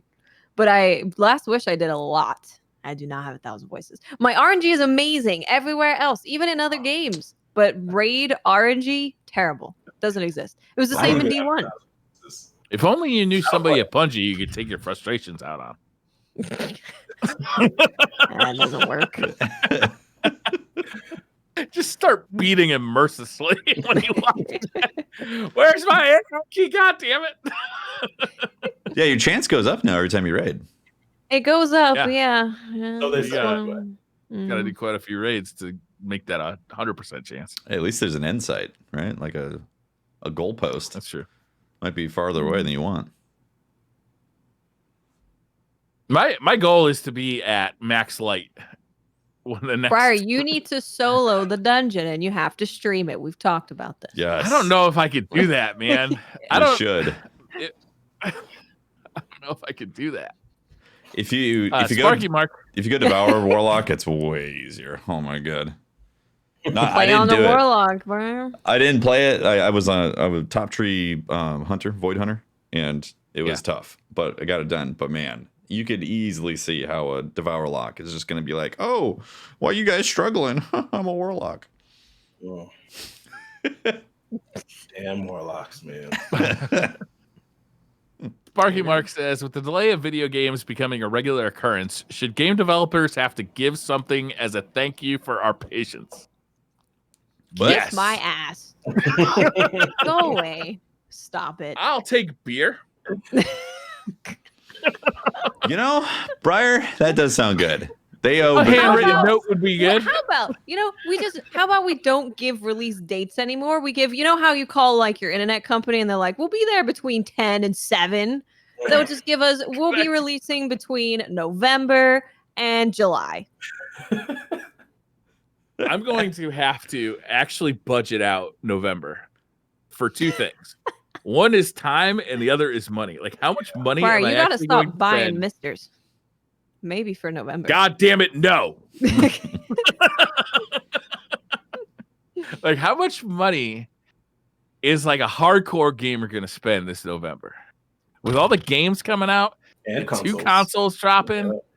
Yep. And a 3080 potentially, RTX 3080. RTX 3080. I mean, wow. I didn't know about that. The analog, I talked on SideQuest, the analog NT Mini is coming out in November. We still don't know about the Playdate. True. We don't even know the price of the consoles, so I don't even know. That just gave me some anxiety. Sorry, my bad.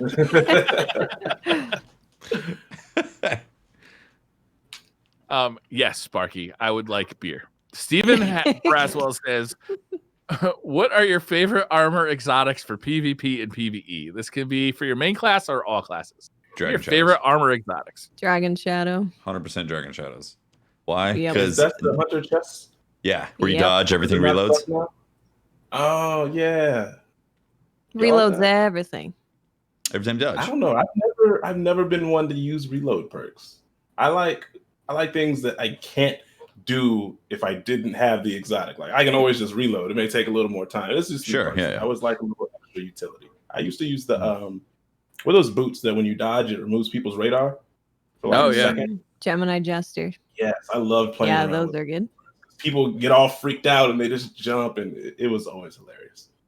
Nice. What about the bomb pants? Those are pretty funny. If you're playing in a lobby with a bunch of shotgun apes, just dodge and it is hilarious. Yes. See, things like that I like because I can't do that any other way, right? So I always look for exotics that do stuff like that. That makes sense.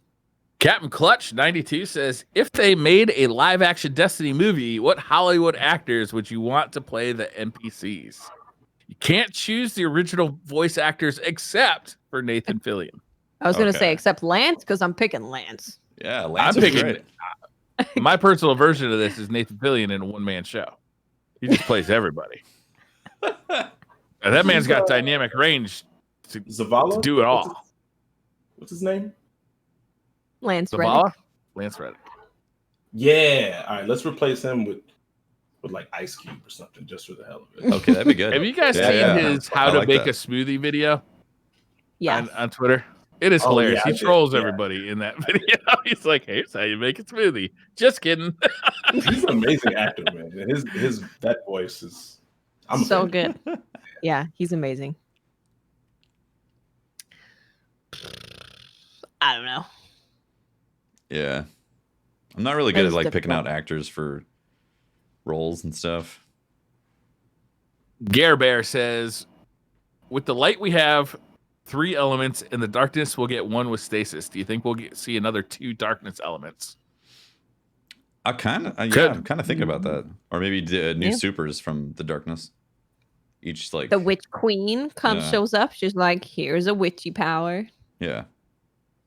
here's a cauldron. Can I have a cauldron? Yeah, I like would love a cauldron. maybe the following September they rework the current supers that we have and add something else into stasis. That'd be cool. Yeah. Jay Cooper says, "What's everyone's favorite underrated perk on weapons or armor?" Underrated perk. I do like Assassin's Ambition, ambitious assassins, ambitiously assassinating. That's pretty great. Because you just get a bunch of bullets, and having a bunch of bullets is fun. But Yeah, everyone that's good. thinks those things are trash. So I don't know if it's this way anymore. Is take a knee? Does it still work where after you take a knee, you still get the buff? Like everybody thought it was the worst perk in the game, and then all of a sudden it was like, wait a minute, take a knee is actually really good. wait, field prep? Field prep. Yeah, that's what it was. You're right. My bad. Does it still work that way? Yeah, people love field prep now. People love field prep because you can just slide and proc it. Yeah. For me, subsistence. I feel like subsistence is a top tier perk, but like It is. subsistence on the Firmly planted. Never mind. Sorry. there it is. Yeah. We're both stupid. Subsistence on gnawing hunger has been I'm used to it. great. I feel bad for you. Yeah. If you haven't had a gun with subsistence and you start trying it out, it's actually really cool. As long as you're killing stuff, you never reload. Yep. Jay Cooper says, I just read that one. Friendly Awesome Dude Man says, what's DCP's thoughts on no exotic armor being released this season? Well, we still got like 5 months left of the season, so how you know? What do you know, man? Surprise. I think maybe they're waiting for like the new sandbox stuff, hopefully. Yeah, I'd actually prefer if they say they were going to release like one exotic per class this season.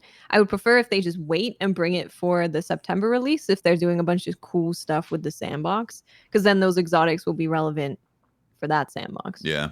So I don't know. It didn't really bother me at all to see that there wasn't any. Jacob says, would you rather see Gambit Prime or regular Gambit gone? Yes. Porque no los dos. TPTQ. Do you think I could get Bungie to produce a heat map of the United States that shows player skill so I can find a state to move to where I won't get stomped in the Crucible? Maybe, actually. I'd give it a shot. You probably could. Just go to a bar, go to Seattle. Well, in a world where COVID doesn't exist, go to a bar near Bungie Studios, find a drunk developer, be like, hey, I really want to move to a place where people suck at the Crucible. I wonder how I can find that. And eventually, you'll get there. The problem there's is this one town in Connecticut where there is an incredible lack of skill. Problem is connection-based matchmaking means that you can connect to them. You have the ability to connect. So get in that team. Demetrios Papageorgia. Yes. Papa Georgia. Yep. Papa Georgia. I like it. Something I've always wanted to see in the game is more incentive between supers. More interactivity between supers, sorry. Something like a Titan and a Hunter, F Warlocks cast their super together. Something new would happen. Like combined power, like Wonder Twin powers. Yes. Activate. Yeah. That'd be cool. Yeah, that's what's up. I mean, we have emotes that activate together. We could have a super where I press the super button. I'm just standing there waiting for you to come activate the super with me. Yeah, but you can't cross. If you do light and dark, you both die. Can't cross the streams. Okay, I like you do a dark super and a light super, bad things happen. Something like that would be cool, man. They're never probably going to do it, but you know, I'm always down for more options. That would be cool. Yeah. Combining supers like for a massive damage attack on a boss, that would be amazing. Mm-hmm. Veritas Otis 52 says each of you are a new Destiny boss. What is your villainous intent and where is your hideout? At Briar Rabbit cannot say killing Tess. You could go for Fen Church. I think Briar is Fenchurch. Ooh. That's why he's still missing. He's not coming back. What is your villainous intent and where is your hideout? definitely in the Cosmodrome. Jeez, what are you doing? What are you doing in the Cosmodrome? Just chilling in the Cosmodrome. Come fight me. I'm bad. I am growing an enormous pot farm in the Cosmodrome. I've got all these little four-armed helpers talking to my plants because you know they like that. Playing music, giving them affirmations. Playing music for the plants, speaking affirmations into the plants. Yep, and cultivating my little pot farm with their forearms. Okay. So you're a fallen captain? Are you a fallen captain? We don't have a hierarchy in this commune. We're all equals. Oh my gosh. I don't know. I guess that is a tough, interesting question. Yes. What is your villainous intent? See, I'd be hanging out on the moon, I guess, because the moon was always cool. The moon is cool. I would be trying to siphon all the knowledge from the Vex, because they do the whole infinite universes or whatever. So I'd be like just eating Vex harpies for breakfast or something. I don't know. Nice. Huh. Vex is always good. I'm eating Briar. Next question. Son of a... Guardians, turns out they don't really want to fight me that bad. They're just joining in the feast. That's the rating counter. You're like, oh, it's Briar eating day? Cool. What would table? It's like, when in Final Fantasy VII Remake where you have to go do the dance and you have to press the buttons, it turns into that. But we're eating Briar. There we go. That's not as funny.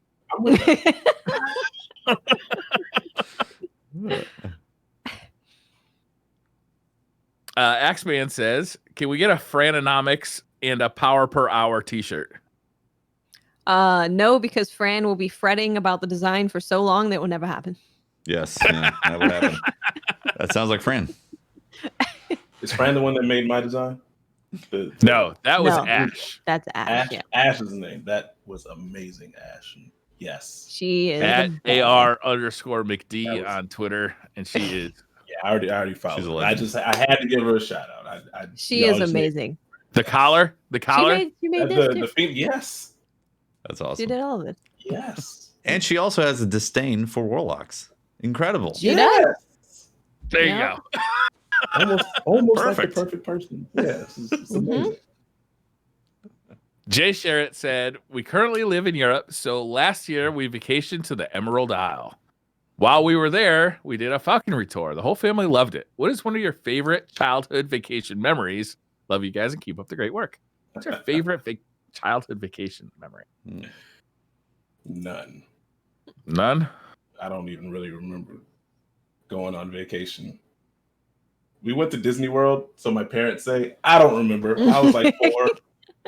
They're like, you totally went to Disney World. Right. You loved it. You did. You had a blast. Why take kids that aren't going to remember these? I don't know. That's beyond me. We used to go. I think I remember like days more than like a vacation, just like a day out that we went somewhere more so.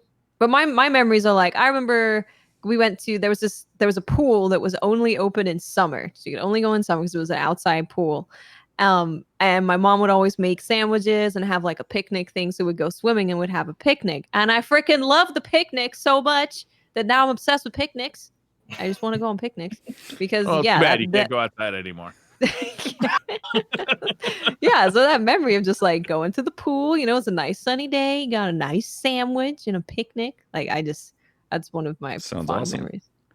We used to go camping, and we'd meet my uncle who lived in Reno at the time, and he was really big into camping, and he also worked at a scrap metal place, and he would bring the tops of oil drums, and he'd make a big fire in the campgrounds, or I mean, obviously the space that we were in. He'd make a big fire, and then he'd set that oil drum top on top of it, and there was like a little hole in the center, and he'd start like cooking bacon, eggs, like steak, like everything was being cooked on there. It was like normally when you go camping, it's like, yeah, you have some like hot dogs or burgers or something like that. It's just like camping food. Like this is like an all-out production on like an oil drum head. Like that's awesome. Breakfast. Now I know how I night want to cook prior. on an oil drum head. Why did you take all the Yep. joy out of this? Yeah. Figured it out. That sounds delicious and amazing. Those were fond memories. Yeah. I was probably 12 or 13 years old. My mother took me out west and we took a driving tour from basically Yellowstone all the way down to the Grand Canyon. And it took us 2 weeks. And like we stop at motels and spend the motel night, like swimming in the pools. And it was just an awesome 2 weeks. We went fishing. We went on horseback riding. We saw Yellowstone Park. We saw like Arches National Park. We saw the Grand Canyon. It was an amazing experience that I'll never forget. And it was the best like 2 weeks I ever spent with my mother. It was like really a strong bonding experience. That sounds really cool. Yeah, Cool. that does Awesome. sound really good. Veritas Otis 52 says, if you get Pizza Hut from a gas station, is that gas station pizza? But it's good Pizza question. Hut pizza. Pizza Hut. Right. Quite the conundrum. So it's not gas station pizza, because gas station pizza is like gas station pizza. Yeah, it doesn't even have No, No, it's it's a not branded. off-brand pizza. Exactly. Yeah. Yeah, No. if there's like a separate restaurant like portion of the gas station, like you see a Dunkin' Donuts do this a lot in the Northeast. Is there's like a Dunkin' Donut in the gas station. Yeah. That's not gas station coffee. That's Dunkin' Donuts. Right. Yeah. I like Which it. I don't know is Easy. any better than gas station Yeah, coffee. We're not saying it's a better experience, just that it's not gas station Yeah. pizza. Really splitting hairs here. Reginald says, with this week being a slow week in Destiny content wise, what is the best sandwich to make? Mine is a turkey with pepper jack and bacon with some kind of spicy chips inside it. The sandwich to give it a little extra oomph. What's the best sandwich? Oil drum cooked prior sandwich. I don't know why you're asking all these food questions prior. I don't even know why you bother. Is it like a melt? Yeah. Oh yeah. Yeah. Probably a melt. Prior melt. Yeah. That sounds great.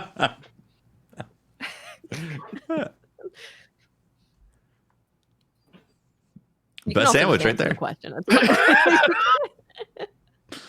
fine. So for me, I'm still a kid at heart. I Yeah. always will be. Good old peanut butter and jelly is all I need. Yeah. Do Oh, you yeah. toast the bread or do you have No need. what kind of bread? White bread. White bread, non-toasted. Wheat bread tastes Why don't terrible. you toast the bread? That just takes too much time. It's kind of like putting the toilet paper. It takes on like the actual 30 thing. seconds. I don't have 30 seconds to give here. I just want to eat. Damn it! I made this. It was a labor of love. I want it now. Let me That's, ask you another that's kind of the joy of a peanut butter jelly, right? Is that it's like a fast, delicious quick, snack. yeah. Yeah. It's so much better though if you toast the bread because the People peanut say butter it. gets all I may melty. have to try that. Have y'all It's- had peanut butter and honey though? Yes, it's Peanut delicious. butter and honey is great. My and wife a lot of- makes those with banana slices Yes. too, Mm. and it's basically Yeah. like having an orgasm in your mouth. And that's where orgasms need to be. Yeah. Be honest about it. But no, they are very. If you haven't had one out there, I implore you to try it. It is really good. There's a local deli by my house that sells grinders. They have seafood salad, and it's really good seafood salad. Seafood salad is one of those things that can vary widely in quality, but they have really good seafood salad. They have really good bread. And they do, I think it's American cheese, onions, olives, lettuce, tomato.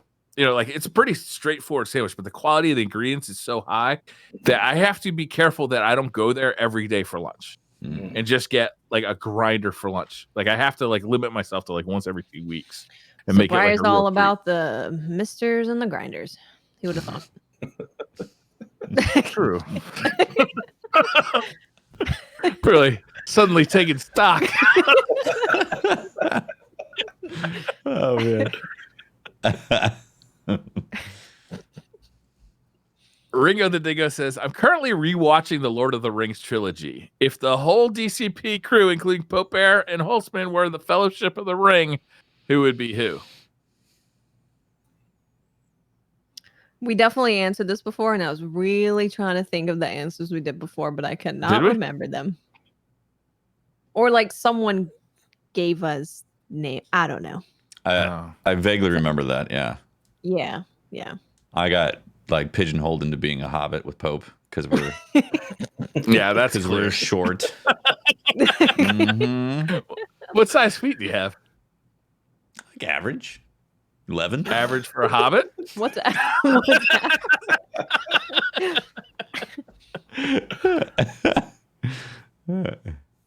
I think Briar was the dwarf last time. Nate says that Briar is 100% the dwarf. I'm pretty sure that's what happened last time. I'm okay with that. He's basically my favorite character. Gimli. We just watched that movie 2 nights ago, actually. The first one, Fellowship of the Ring, because my wife is rereading the books. Nice. So we Does it hold up? Searching for it, and they're on HBO. I haven't watched it in a while, and I kind of want to like go through all of them again. But that's like a journey. It's still good. The special effects don't look as good as they used to, but that's true with basically everything. What was on the third one? Yeah, I'd like to watch it again. I've never watched the third one. I've seen 1 and 2, and I liked them. I don't know why I never got around to watching the third. I've just never seen it. It's on HBO if you want to watch it. HBO Max. Do you have that? I do actually. Yeah. There it is. If you got 3.5 hours to spare, there you go. Yeah, that's the problem, right? Like, how long is this movie? I was like, I remember they announced that they were making special edition, like extended versions of those movies. I'm like, what? How can you cut things out of these movies? Lord Beerus says, if you could have a random roll on a sneeze, what would you want to have? Random roll on a sneeze. I don't understand that question, actually. Am I adding a perk sneeze. to my sneeze? Yeah, you're perking up your sneeze. Oh, well, then I want the sneeze that always feels amazing when you sneeze. You know that one that every now and then, I don't know, the feel-good sneeze? Outlaw? Kill clip? Kill clip. Rampage? Rampage. I'm going with Rampage on my sneeze. What's the Swashbuckler? What's that? You sneeze and then you go yar. Right. What if I slap someone, then my next sneeze is like extra great. You just want luck in the chamber. Watch. Yeah. Ooh, yeah. There it is. True. That's that the winner true. right there. Luck in the chamber is the winner. Blandy McBlanderson says, which of the following is most likely reason for you to CC someone on an email? A, to guilt them into doing something. B, to prove later that they knew about something.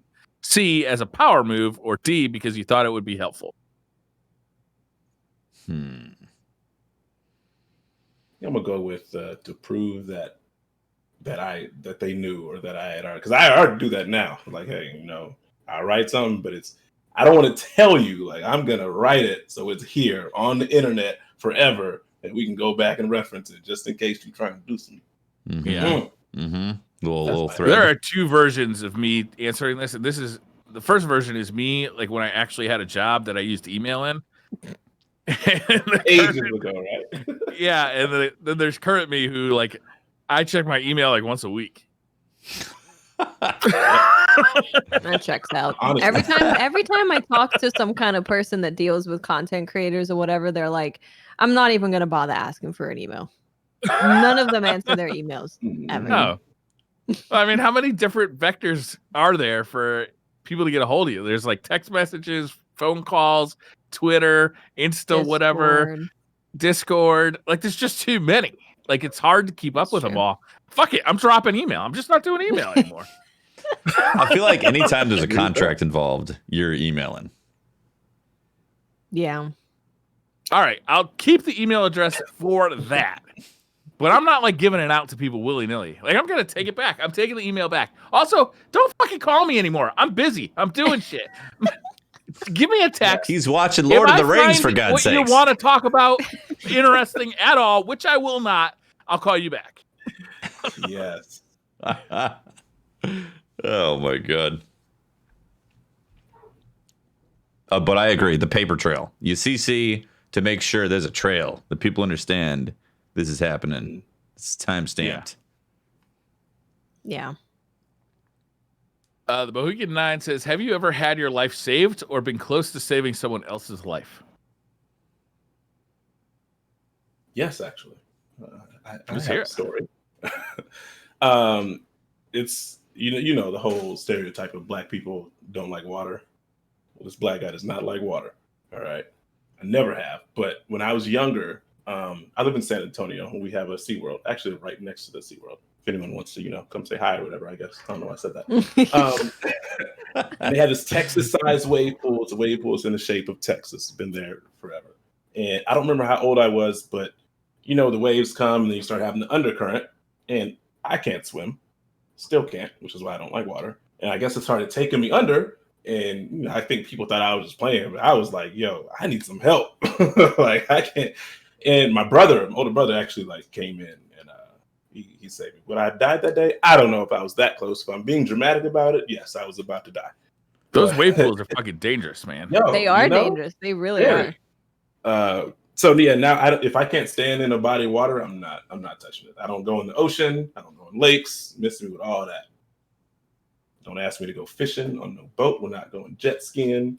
We're not going surfing. Oh man, jet skis are Staying wicked home. fun though. I bet you have fun. Wear a life jacket. You don't have to swim. You just float. That's true. Anyone else got a story? Saved somebody else? I don't know. I don't know how close I was to drowning, but it's somewhat similar where one of these kids had a birthday party at the pool and they had a bunch of inflatable stuff in the water. And as I was swimming under one of the inflatable things, someone sat on it and it was like a big, wide inflatable toy in the pool. So I was under there. It was a really big thing. So as I was swimming under it, someone went on top of it and I needed to come up for air. And I thought, I could just do that because it's inflatable and I can move it.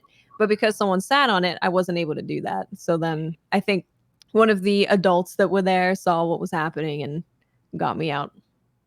Yo, being underwater and not being able to get back up is a different type of panic. Yeah. Yeah. I don't like it.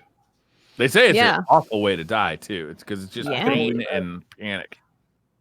Damn. Yeah, it's especially when it was I remember it because it was I know I can lift this up. I know I'm cool. Yeah, I'm going to try and swim under it, see how it goes. And then not being able to get up when you knew for sure you'd be able to is terrifying. That is terrifying. I don't have a story, but there's a story of my dad and my brother. My brother, and he was 28, something like that, came over to our house, and I was at a school camp type of thing at the time, and he was messing with the pool equipment to take care of it, and the equipment was a bit older, and he was hovering over it, and the tank that gets pressurized popped and smacked him right in the head, flung his body 10, 15 feet, and this guy's two of me. He's nearly 300 pounds, strong, really he has a different set of genes or something. Flung him and smacked his head open, and he was going into shock. Then my dad came home, saw blood everywhere, was like, oh my god, rushed him to the hospital. He was in the hospital for a couple weeks and recovered from it. And they said that, man, if most people would have had permanent brain damage or something, but your head is so thick that you I bet the jokes fly about that. Yeah, they do. Yeah, some crazy stuff. But basically, that would have been, if my dad hadn't come home, could have been it. When I was a kid, we had this really cantankerous dog. He was a biter. You couldn't have any visitors over because he would bite them. And he'd bite me. He'd bite my mother. He'd bite my stepfather at the time. He was just a mean old dog, right? One afternoon after school, I had come home. I'd gotten off the school bus and it had snowed, so I decided to go sledding in the backyard. And at the bottom of the hill, there was a pond, or it was like a stream with like small pools of water. And I figured it'd be ice, so I didn't really worry about it. I sledded down the hill, and I broke through the ice. And I was caught in the ice. Like I couldn't get myself out of the water. And the dog ran down the hill and grabbed me by my collar and pulled me up all the way up the hill to the house. Wow. But I don't think I could have walked up that hill, to be honest, because I was frozen solid. And I was able to get inside the house and warm back up. That's wild. Wow. That's crazy. So that dog saved my life that day for sure. That's amazing. Yeah. He was biting you for practice that whole time. He was like, I'm trying to get a grip. Jesus. Trying to figure it out. Like, in the future, there's this thing that's going to happen. I got to get good at biting. You don't understand. Also, she shared Watts' belief that I'll be delicious. Maybe that's what it was. It all started. Wow. It's like, oh, I can't let Briar go to waste out here. Got to bring him home, get him all toasty. Dreadnought says there's only one toilet, but your significant other is on it, doing her number 2 or their number 2 business, and you have to go number 1 super bad. You can't hold it anymore. Would you A, pee on the sink because you're tall enough to do so, or B, walk in and just let your misery end in the shower? C, I'd go outside. The porch piss. I'm not peeing in the sink. That's weird. I feel like you don't need to do that. Yeah, out of the 2 options of a shower or a sink, clearly a shower is going to be better. Yeah, put the water on in the shower and just go pee in the shower. It's fine. Like obvious, right? And then the third option definitely is like, well, I'll go outside in the bush. I don't think I've ever pissed in a sink, but I've definitely pissed in a shower. Yeah. Yeah. Yep. Whatever that says about us, but yes. Whatever. People who say they haven't pissed in the shower are lying. Clearly. Yes, I agree. But I mean, like, if her and I are super close, then I'll just be like, look, you're already sitting down. There's some space. Just open your legs. I'll pee in between. I can hit this shot. Yeah. Look. If I have to use around the toilet, all the little yellow droplets around the toilet. I can hit the shot. Just trust me. It's going to be fine. Maybe we might need an alley-oop here. Yurun79 says, emergency question. If you could spend 24 hours in somebody else's body, whose body would you choose? And how long would it be before you stop touching yourself? What? You know, I bet the internet's response today is Henry Cavill. You see him building that computer? Oh, that's right. Oh my God. Jimmy Kim had the best quote. She's like, he even flexes when he did the peel. Yeah. Hilarious. If you haven't seen that, it's on his Instagram, and it's also all over Twitter. It's Henry Cavill, the guy who plays The Witcher, and he also plays Superman in the most recent Superman movies. Yeah. He's building his own gaming PC, apparently in his grandmother's living room. I don't know. I was gonna say those curtains. I was like, did he buy his parents' house? Just he's really going for that retro aesthetic. Yeah. But yeah, it's an amazing video. I don't know if I have an answer for that question though. There's probably a lot of people. I don't know. Yeah, what was the question again? Actually, if you could spend 24 hours in someone else's body, whose body would you choose? Briar, so I could be delicious. I don't want this thing back with a bunch of bite marks out of it.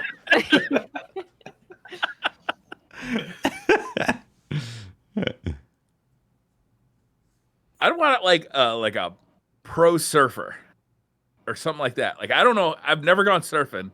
I'd love to go surfing. Like, it seems like something that'd be really fun. So I wonder if I could just like put my mind in a pro surfer's body, if I could go surfing for the day, or if like it's not really muscle memory.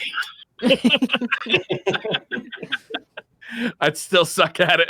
Definitely someone like super fit that can do amazing things that I can't do. Yeah. Right? Like maybe a marathon runner. Donald Trump.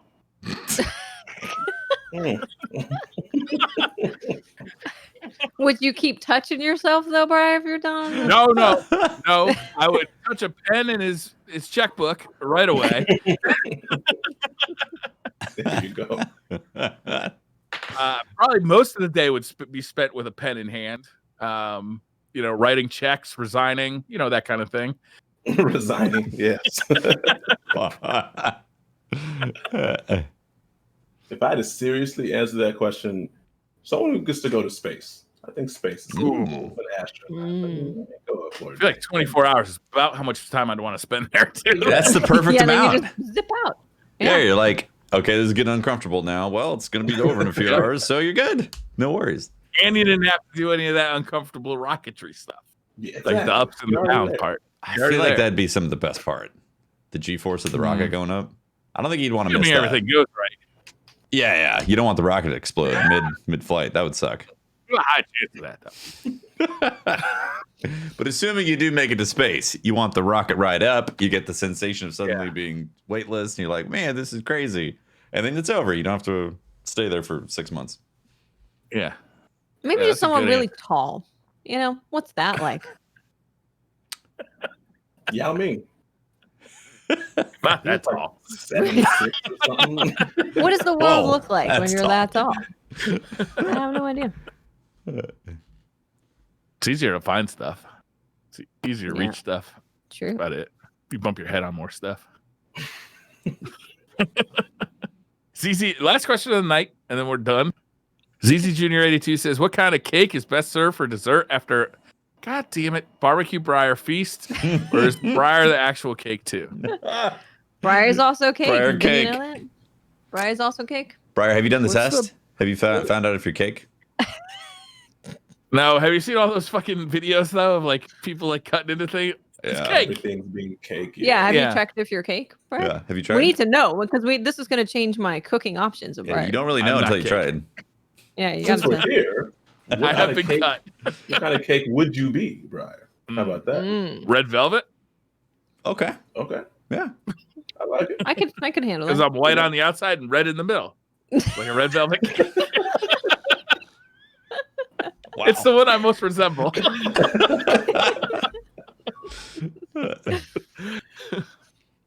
Well, fantastic. That's it. We did it. All the questions we got. That's DCP. Thanks for tuning in. Taj, thank you very much for joining us, man. Thank you for having me. Yeah. Very fun. Absolutely. Where can people find you on the internet? You can find me at everywhere / MajinTaj, Twitch, Twitter, Instagram, OnlyFans. I sell feet pics. Nice. Ooh, I'm in the feet. I'm signing up right now. What's your stream schedule? Whoa. Schedule? Yeah. Easy. I almost 6 years in, I've still never had a set schedule. So it's hard.